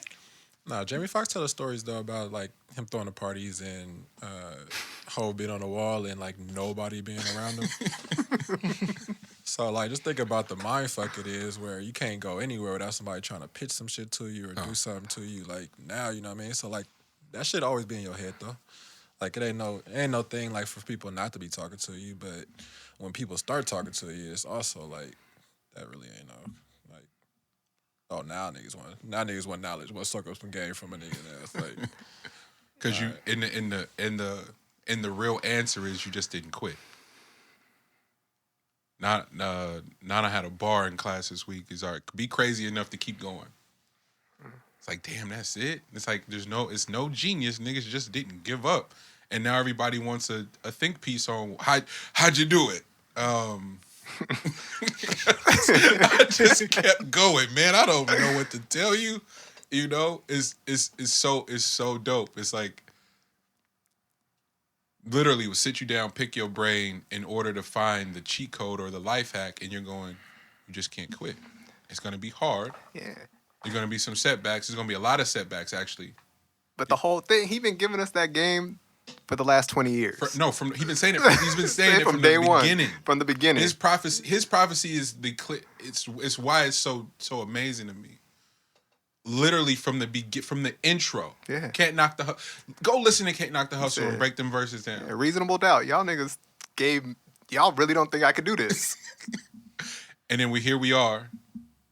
And what's the nip and over? What's the song called?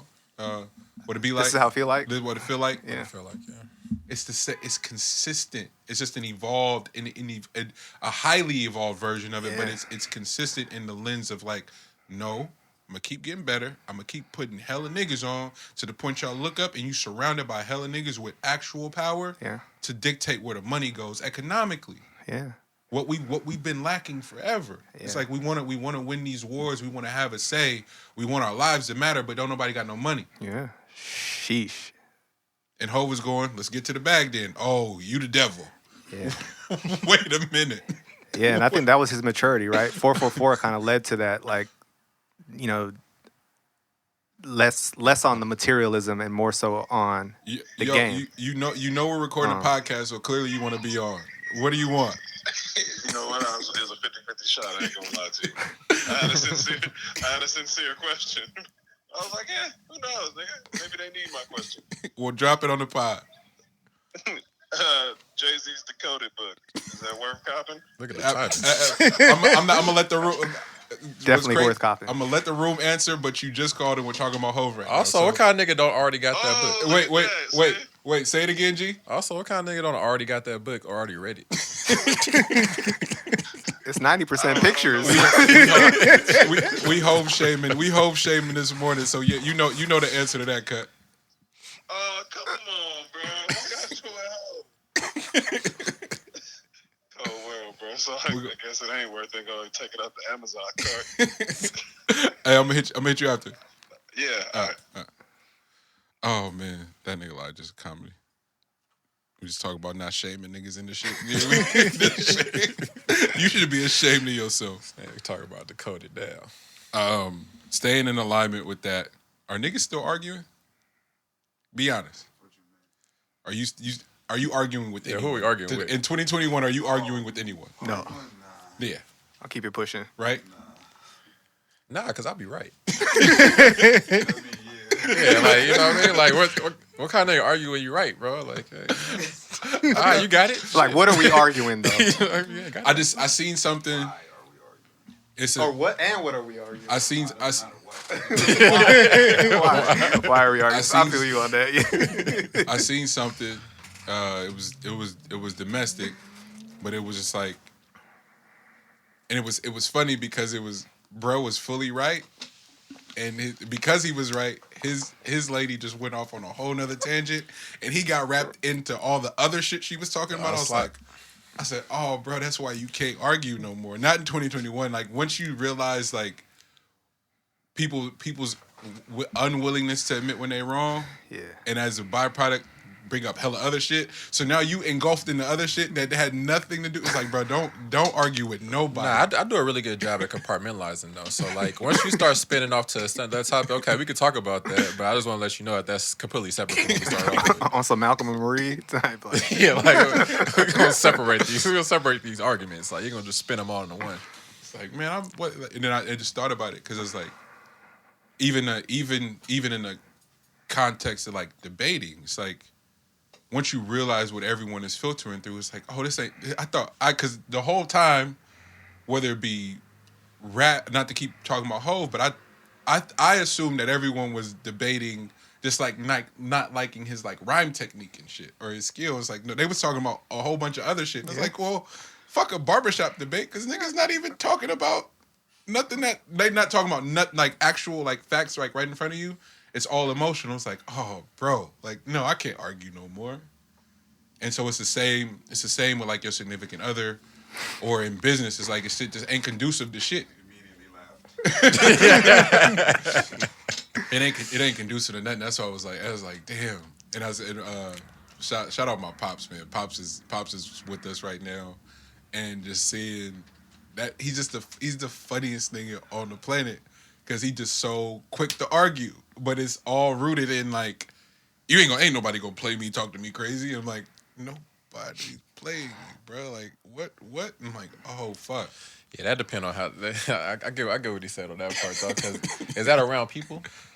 Yeah, it's an audience involved. Yeah. So like if the audience don't pick up on the correct like little nuances of it, like they don't really know all the information, and they already have like a certain connection to whoever is in whatever part of the argument, then they have a reaction to certain things, then that does set off like certain individuals. Like, man, he in like 0 to a million, and like y'all all got me fucked up at this point.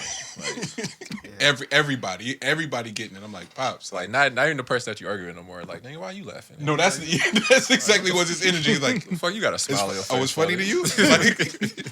Like, nah, fam. I'm just trying to figure out what's really, really going on. And I seen a lot of the shows I do tap in with during the week. It's dope to see people outwardly and openly speaking on addiction and shit, and like dealing with it, whether it's personally or like shit, loving somebody with an addiction. It's a whole nother level of like sickness for real.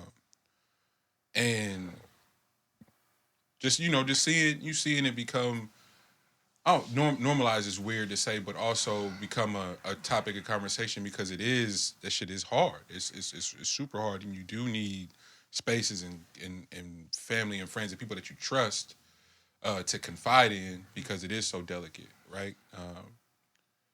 And so just anybody dealing, because and it's back to the pandemic shit, like watching what the pandemic has done to people economically, but also like mentally. Mm-hmm.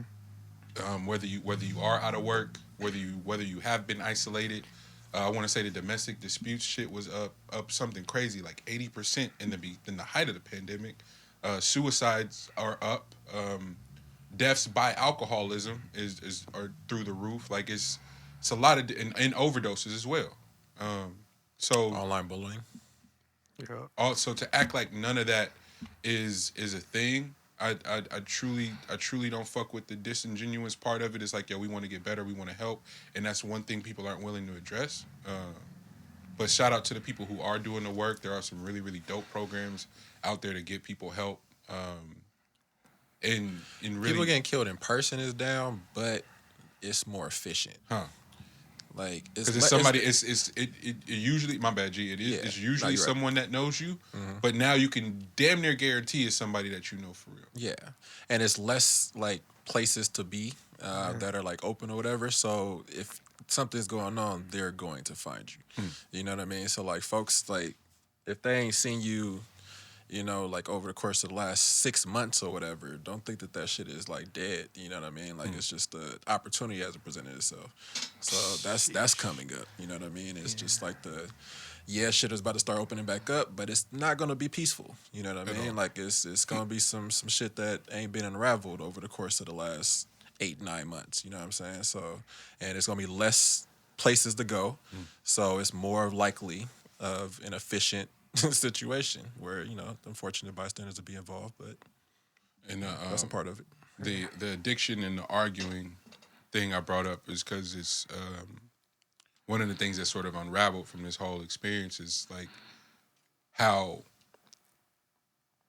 universally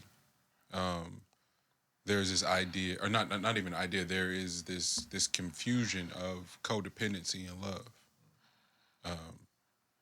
and you inherit it just from experience, right? If you grow up seeing it, you go, "Oh, my parents is in love." That's codependency, fam, and so that's why you hella codependent now, and you think you in love with your bro. It makes it it's interesting, right? Because rewiring and trying to just reimagine these spaces and, you know, and set boundaries. It's just starting off setting boundaries, right? You're like, I'm not about to do this. I'm not about to do this with this like art, for example. It's not like literally, bro, when I couldn't make no money, guess what I was doing? Making shit. So guess what I'm gonna do my whole life? I'm gonna be making shit because it's a part of who I am. And so what codependency will have you do is allow someone to come in and completely go, you making shit? Yeah, nigga, I was making shit when you met me. Like, what? This is exactly what I was doing. And now it's a problem, but that codependent space will have you live in your head and go, well, fuck, man, maybe she's got a point. Maybe I should change my life. Maybe I should, fam, miss me with all of that.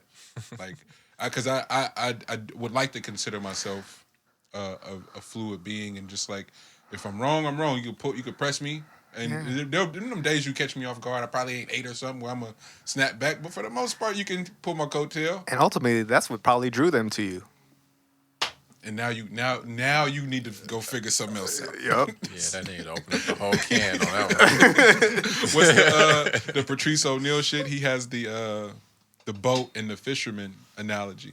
He said, I had a boat, I was a fisherman, I cast my reel, I caught your ass, and I usually throw the fish back in the water, but your ass stayed on the boat. You actually hopped back in the boat, and now you want me to sell my boat. Fuck wrong with you? Like, it's like, oh damn, that's exactly what happens, right? And so the part of the responsibility you can't displace is your role in it, right? And whatever sort of fulfillment you get from someone being codependent upon you too, right? Like, bro, the entire premise of the film that I was trying to get everybody to fucking watch. Which one? Malcolm and Marie. Oh yeah, Oh, man, yeah. Like Yo. codependency that you don't realize you're in. Yeah. You know Yeah. what I mean? Like you don't realize what the source of your power is coming from. Yo, he was way more toxic than her, though. Oh shit, a ton. A ton. A ton, but it's Bro. not it's not All talked right, about we because got Yo. because L said that the first time. And I was like, I don't know if I feel that way. I don't know if I feel it's that not way. it's I not mean- it's not talked about because of like the male on male energy that tends to take place, where like men can kind of see a little bit of that in themselves. You know what I mean? Gotcha. So like you're not gonna call yourself out on some of these Oh, things. so you calling me toxic? That's not what I'm saying. I'm saying both parties can definitely be toxic. That's not. That's not what I'm saying.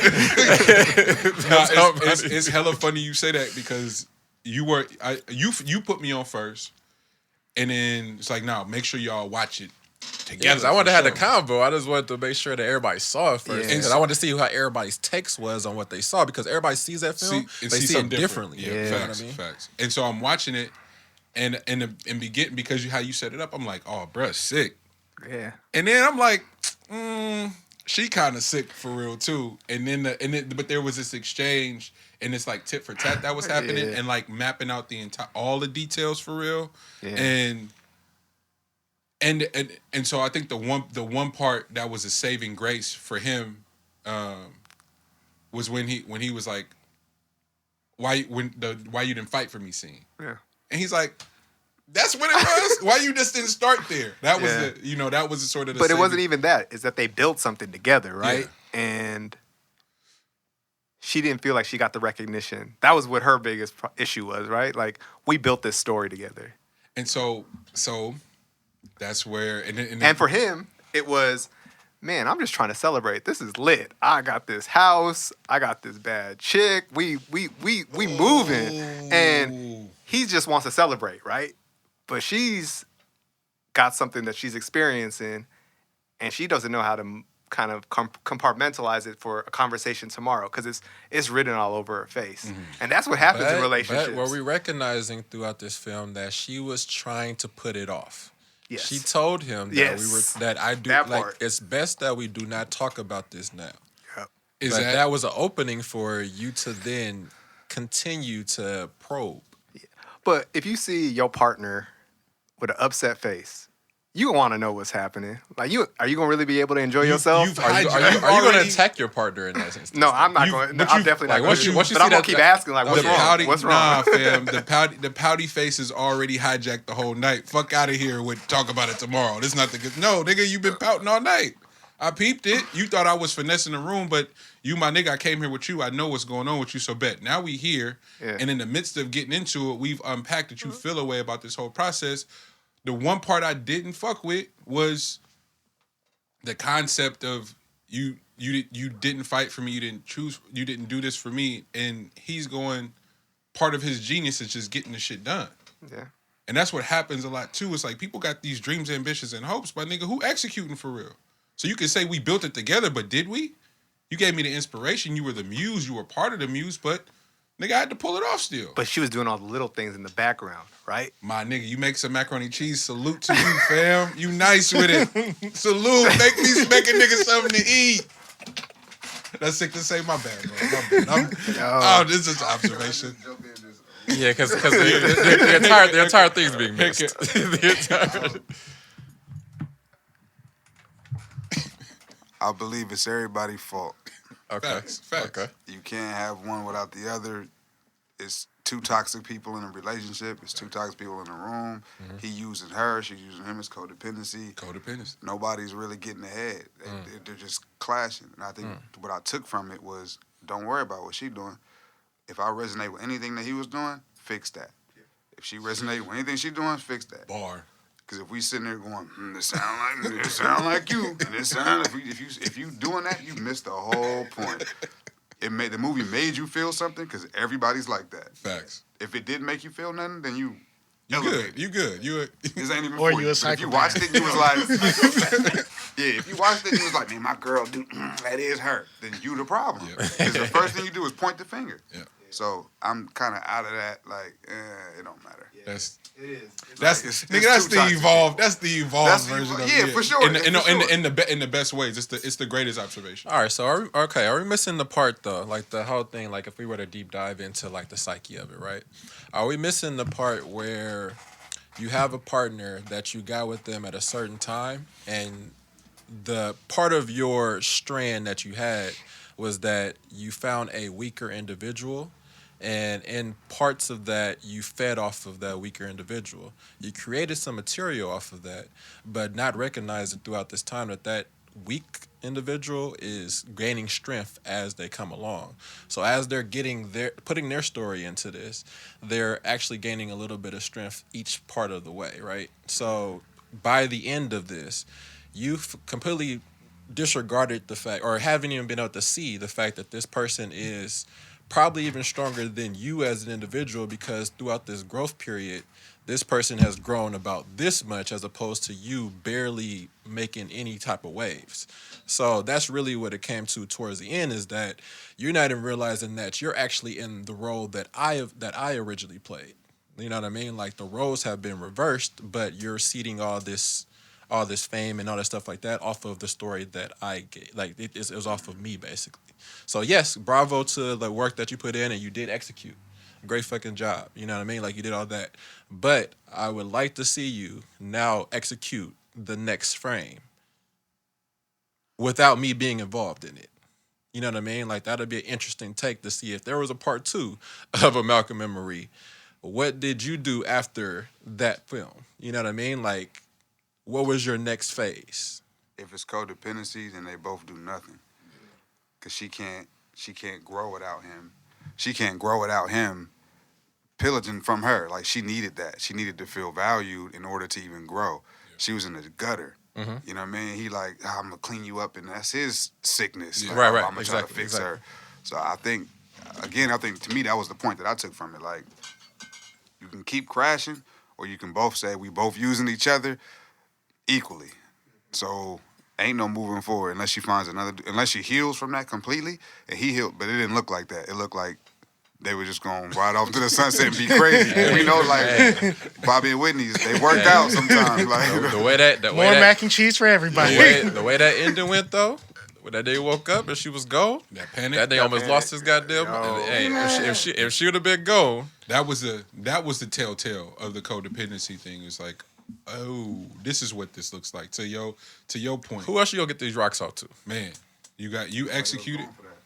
You know, you executed. You did all these things, and that was the moment for me, because I was hanging on the, well, nigga, he got it done. Somebody had to do it, and it was like, well, did you really? You know, it's like, oh fuck, and then to wake up and have that panic attack, damn near, is like, oh, you codependent as fuck, bro. You popped all that strong shit. And had a meltdown, I think they did. David Washington, both of them did it. They bodied it. Oh, yeah. But that panic scene, without saying any words, was like, ooh. Yeah. He ain't developed the left in that relationship. You feel me? No left. Got one gear, my man. One gear. Should Dirty Mackin still exist in the current climate? Huh? Don't matter. It's not a matter to it. I was just wondering, man, because I was thinking in, like, technology age, right? All this accessibility. I get that with that. It's kind of like what is it on the market? What? Shit, I can't. Open think of market? Right. What are you talking about? No, I can't think of it right now. But I don't get how in technology age with all these options, how you can have Dirty Mac can be as prevalent as it is. When back in the day, I get why you had Dirty Mackin, because there's less options available. So everybody for the streets. So it was just like weird times of like coming in contact with somebody. Yes, I get it. Like, you ain't got to see nobody. You know, you can get out of this. Like, Dirty Mackin might be an option, whatever. It might not make it back to you. But in technology age, I don't get how that factors in. Like, how it becomes even more. Like, how there's an influx of it. You know what I mean? During a time where you obviously have a plethora of options. I think I was gonna say it's social skills. Like, them skills ain't been built before technology. So people just operating off of how they move regularly in technology now, and they ain't doing the work. So it's just like, you know what? I'd rather shit on this person's game seeing that it might benefit me. It's the same thing as snitching. Like, I'm trying to save myself, so the best way to save myself is to dog this motherfucker out. And I think it's easier in technology because you don't got to confront the person. That is big, yeah. I think it also goes back to what we done touched on this pod a couple of times. Is some niggas want to fuck the chick that they know this other nigga done fucked. Hey, that's sick. That's a very sick thing. It's so sick. It's like circle chords. We've been talking. I'm like, man, you're sick. You're sick. Like, so I think that's where, and it That's thrives what I was even looking more for. because That's now what that's right. motherfuckers get to look. Oh, who's liking this girl's picture? Yep. This nigga liking the picture, and then she harding the shit. Yep. Oh yeah, nigga, I need to be in that. Niggas be really sick. It's a status. And it's like, look, Damn. it's like niggas don't want to hear it, but that's what it be. No, that's the theme. That's the theme, and it's a form of currency, like status and currency now. Hey, I fucked on the broad LG hat, nigga. I'm lit, like nigga, and I wish I was making that up. Like that's a thing that niggas have said before. You like, oh y'all sickos. Whoa, you know, and so but even to Lakeith's point, nigga, it's way more William O'Neal's than Fred Hamptons, nigga. You kidding me? Read some of these comments underneath YouTube videos and shit. It's like, nigga, how you watch a whole 3-hour podcast just to hit the dislike button, nigga? The retention, I can see you watch the whole thing. Yeah. To Kev's point. Thank That's you. why we ain't To arguing. hit the dislike button, bro, take it. You didn't have nothing to do for 3 hours? Hey, I appreciate that. Thank you. Keep doing it. Thank you. Nigga, you want to fuck on the broad that I had? Thank you. Hey, nigga. That's just... It's crazy. It's crazy. It's crazy. It's really sick. Yeah, it's just an unfathomable mental space. You know what I mean? Like I don't get the amount of time that goes into that. There's plenty of things to do out here. There's plenty of people to do out here. I don't get it. Understand?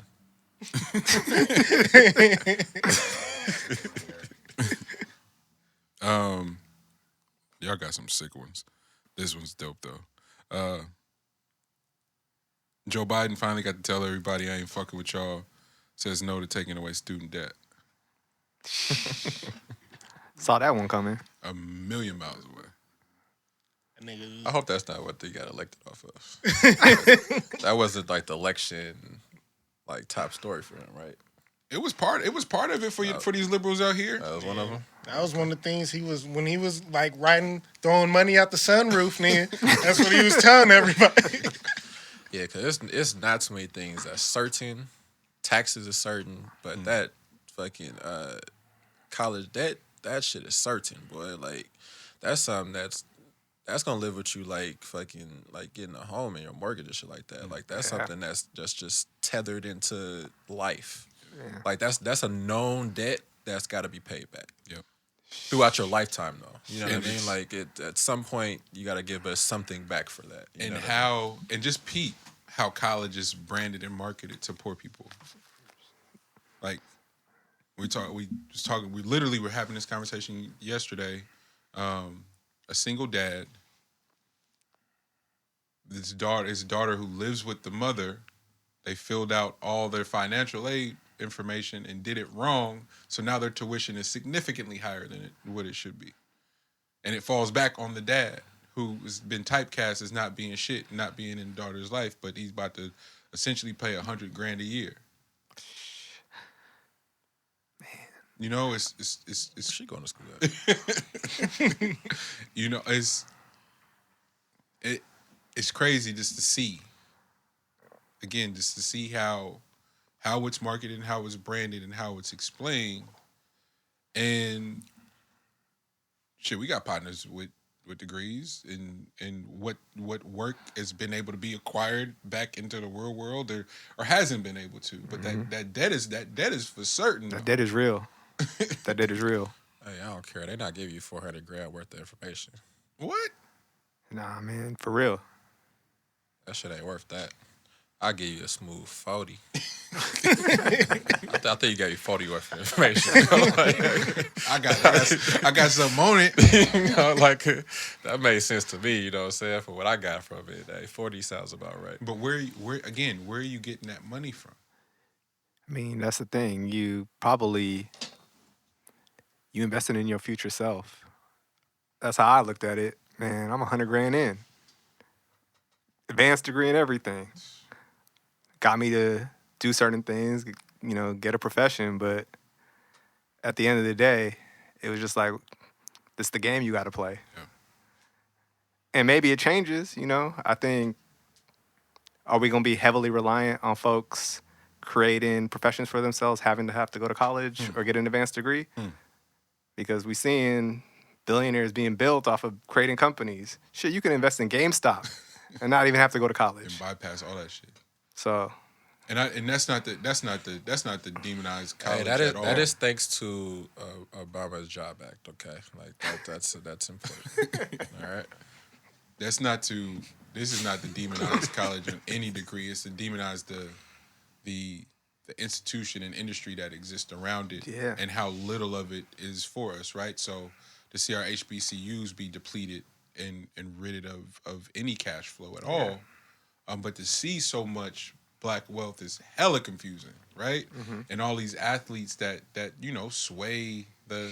It's like, bruh, it's like Duke is Duke because some niggas went there and got shit lit. Yeah, it's really not that hard to switch it, but again, there's more William O'Neills than there is on an everyday sense, right? Yeah. When it's like you see the kid Maker decide he was going to go to Howard, and then Mikey Williams threatened to go to an HBCU, and ESPN covered it like crazy. So it's like, and this is just one facet of it too. It's not the end all be all and just group it with sports, but if we start putting some of our acquired dollar together, just put it together and see what we can do independently. Yeah. And see how much of their trillions of dollars start to matriculate into ours because we dictate how this shit is going, especially with our education. Like independent, like how we need to revamp education. Fuck college from how our toddlers are being taught and being integrated into an education system, bro. They got that shit so it mirrors the prison system so much that they use the term gen pop. They use the term gen pop when they talking about some fucking kindergartners, bro. Yeah. So you can't tell me it's not the farming system for prisons. How?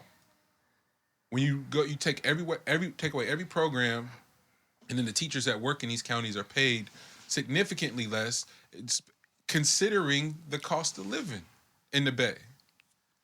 Nigga, you couldn't live in a fucking shoebox as a teacher for what they're making. Man, for real. And if you make it. And if you make it. Who's going to be the first person to try to offer you a bag? Come on. Them. Oh, we want to invest in you now. Because you made it. Despite all the circumstances. Yeah. Do that. It's crazy. I ain't got nothing for this topic. I ain't got nothing for it. Yeah, I'm gonna leave this one alone. G, you want to talk about your OG status or no?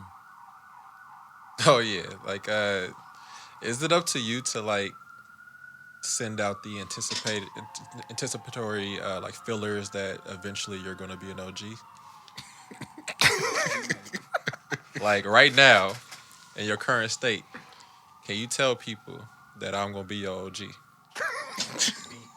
No, be yours.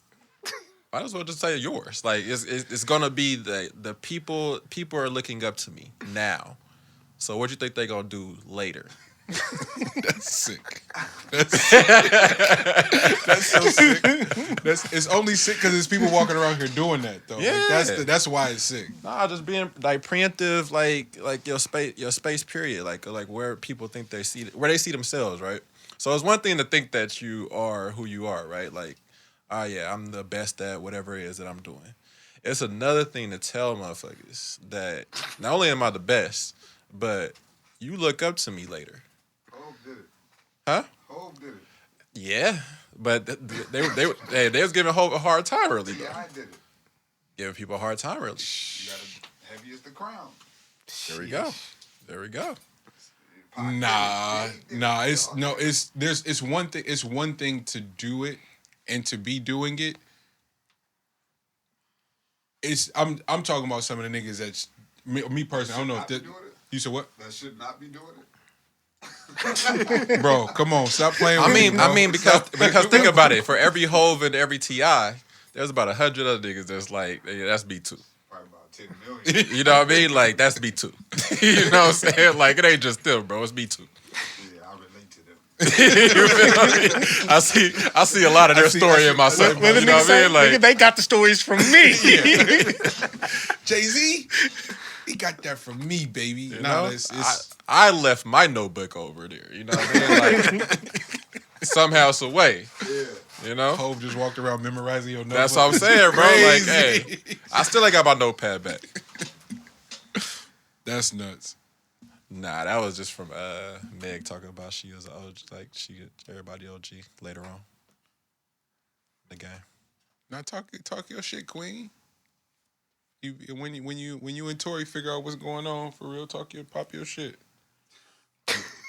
Outside of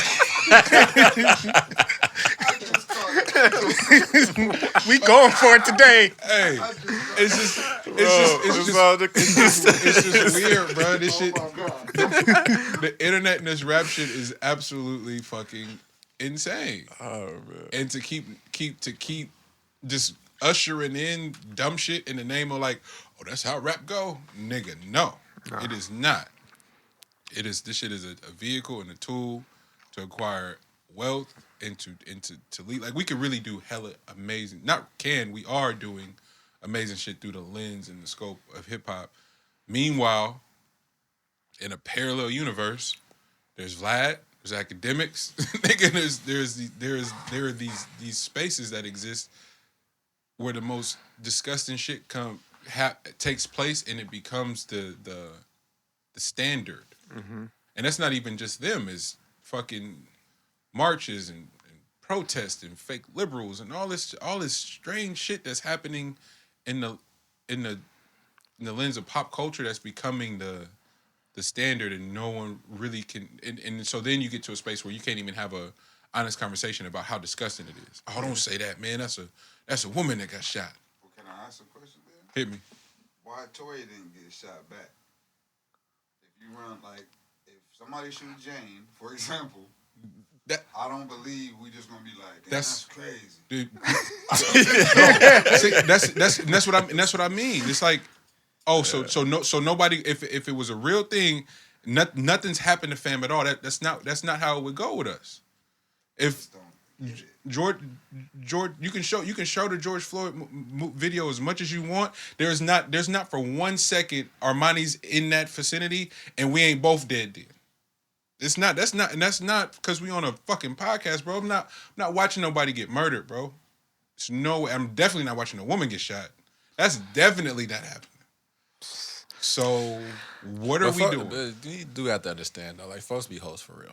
So That- like, That's it's perfectly understandable that a nigga in that position was like, that nigga, damn. Hopefully he didn't shoot her too bad. You know what I mean? Like, a nigga just like, damn, shit.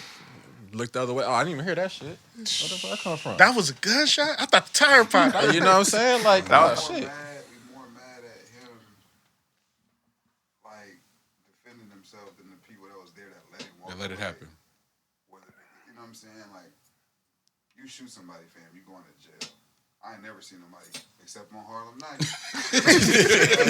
Shut the toe. Laugh and walk off. Other than that, I ain't never seen nobody just shoot somebody known shot her. And then both of y'all use it as a rollout. That's music on the way. That's the part that's really just like, wait, and it's both of y'all rollout? Y'all both dropped albums after this shit. And it was part of the discussion. All right, this is sick. Somebody got to do something to him if he did that. And if he didn't do that, why is she saying that? So you got questions. How long y'all got? So y'all got questions. Hey, Lex, tee up the The Israel startup. So, you know, all the weird shit I be looking up and looking into. So there's an Israel startup, and they are able to use a 3D printer to print out non-slaughtered steaks. So completely vegan steaks. And they're able to use a 3D printer that when you eat the steak, you feel the muscle, cartilage, all of that. And they use a ink to color the meat. Well, it's not meat. It's a goo, and then the 3D printer prints it out as a steak, and you can get any type of steak. And they're saying it was big because before they were only able to like make super thin steaks, like, you know. So now they got this, and yeah. And it's supposed to roll out next year? Next year it's supposed to roll out. They got a big funding. They're going to have one of the world's biggest factories somewhere in Europe to just start printing out this meat. Is this what Bill Gates was talking about with people that are rich or people that make enough should be eating synthetic steak, synthetic beef or something like that? So is it plant-based? What is it? Yeah, it is a plant. Well, they say it's a plant-based, but I don't know what's in it. But they're saying it's a plant-based. Why does it, for whatever reason, the term 3D printer just makes everything just like... Because of my first introduction to a 3D printer was a nigga making guns. So now it's like... we can make steaks now? Yeah. Like, it's... I mean, I don't know enough about the 3D printing process to go, well, that's ridiculous. But I also don't know if I would try it. But, I mean... If we all going to a spot and it's like, nigga, they got 3D steaks, I'm probably going to try it. I'm just going to be honest with y'all. I'm probably going to see what's up. Just to say that I did. I've done worse things to my body. No, that's what I'm definitely about to try a 3D steak. So, Yeah. is it weird though? Is this for like everybody? Or is this for like the like vegans? Like, cause I don't get like the like vegans that would like get plant-based product that is like stuff that would be meat, like get a plant-based burger or something like that. Like it's Well, the studies are that it's not actually the meat that you're like attracted to. It's like the textures, it's the flavors, and so that's what they're trying to replicate, and that's what people are drawn to. The senses are drawn to that, not necessarily not the actual meat itself. Got it. And see, like they had a huge presentation about it, and they were like handing out, you know, chunks of steak. And they weren't telling people that, nigga, we printed this up. Man. They did the Whopper commercial? Yeah, basically. I didn't even know this was a Whopper, man. I ain't gonna lie. Like, I've been making Impossible Burgers for the last 3 days. Fire. Yeah, it's fire. Yeah. And it's... You've been making them from making them from scratch. Me and Rainey got the meat, or whatever you call it, Impossible meat, the ground meat. You season it just like you would season... It's like a bean, right, or something? Yeah, I think it is a bean. I think it might be like made from mung or something like that. Can you make me one? Got you. And we can play some dominoes, and I'll make some burgers. It's like, I get one of those. But you season it like you season it. You add the Worcestershire sauce. You do everything that you would do with ground beef. And it's skip lit. a beat. The other only crazy thing is though, for them to get like the texture and flavor right, they had to take genetics from cows and put it into an incubator. And then start from there, and then Reverse engineer. yeah, Yep. Damn. And within that same article, they talk about how they cloned a ferret, a 30-year-old ferret, For what? Oh, I for seen the no ferret. reason. I Just seen that. that, No, like, not for no reason. Just to prove that you can clone shit. Yeah, and it doesn't matter how long ago it died, because it was from 30 human years ago. Will Smith made a movie about Bro, this. I knew. Bro, they've been trying to make Jurassic Park for the longest, bro. Like, started they've been with trying to ferrets? get Jurassic Hey, Park out. the Like, next Jurassic Park better not start with a ferret. I'm out. I'm not fucking with it. That's crazy. nah, if that's 30 years, bro, they try to push back further, bro. Like they trying to get dinosaurs, man. That's really what they want. G, you had one more type of star. Oh yeah, now that was just the because I came in here and dogged Disney on their stock and shit like that last week, and then they're anticipating rolling out the Star part of their whole ecosystem, which is for like the adult content. So that should be Disney? Yeah, so shit, February 23rd. This is their lineup, like original shows like Big Sky, I don't know what that is, and library content like Pretty Woman, Family Guy, and Ugly Betty. That's what they're starting off with. So those are all the Fox films. Yeah, so the content will come from brands like Disney, 20th Century Studios, ABC, and Searchlight Pictures. So they own that? Yeah, if they got Searchlight shit, they got a whole clip of adult shit that they can run. Library content, that's crazy. Yeah, so that's their like thing that they were gonna battle out the rest of everything else because they're like, we're tired of L shitting on us. Hey, you know, like I was like, bro, how long y'all just gonna keep like siphoning from from children library, bro? Like you've been coming in here whooping Disney for months now, bro. They sick of your shit. Disney had enough of my shit. That's the motherfucker who keep pressing the dislike button. It was like, here, man, we got to introduce this shit early, nigga. It was supposed to come out to 2022, but 2021, February 23rd, bro. Today, the squad pulling up today was dope. Morgan, I'm gonna fuck you up for this. Oh yeah, you gotta show the chain to everybody else. But nah, them niggas don't have no context. They gonna laugh at me, baby. I ain't showing them nothing. Hold on. He called while we was talking about something. See if he answered. Oh man, that's great. I still can't believe he said this shit, bro.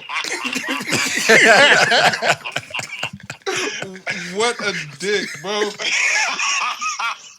Look, that is perfect. You're a sicko. Why would you send me this shit? Hey, Mark, that's Mark. Hey, so that's top 5 gifts, man. Was it when the Drake shit leaked or whatever? Yeah. And I was like, yeah, I'll sign the OVO just fucking around. This nigga sent the fucking, and then L goes, you wear the chain? So this nigga sends the chain. This nigga gave it to me in the beginning of the show, bro.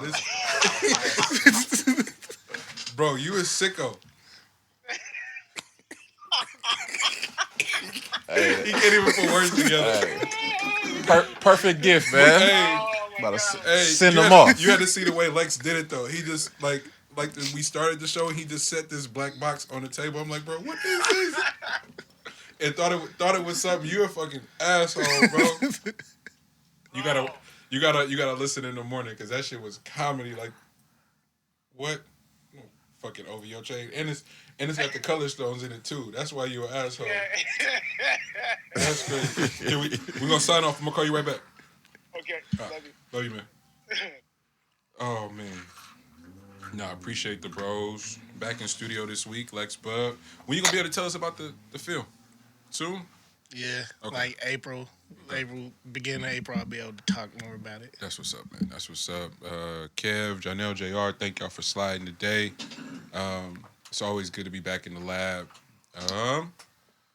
Dominoes are available now, grandnationxl.com. You see it. Shout out Uplifters, the REEF Studios, Northwest Pizza and Pasta, Let's Bubble Productions.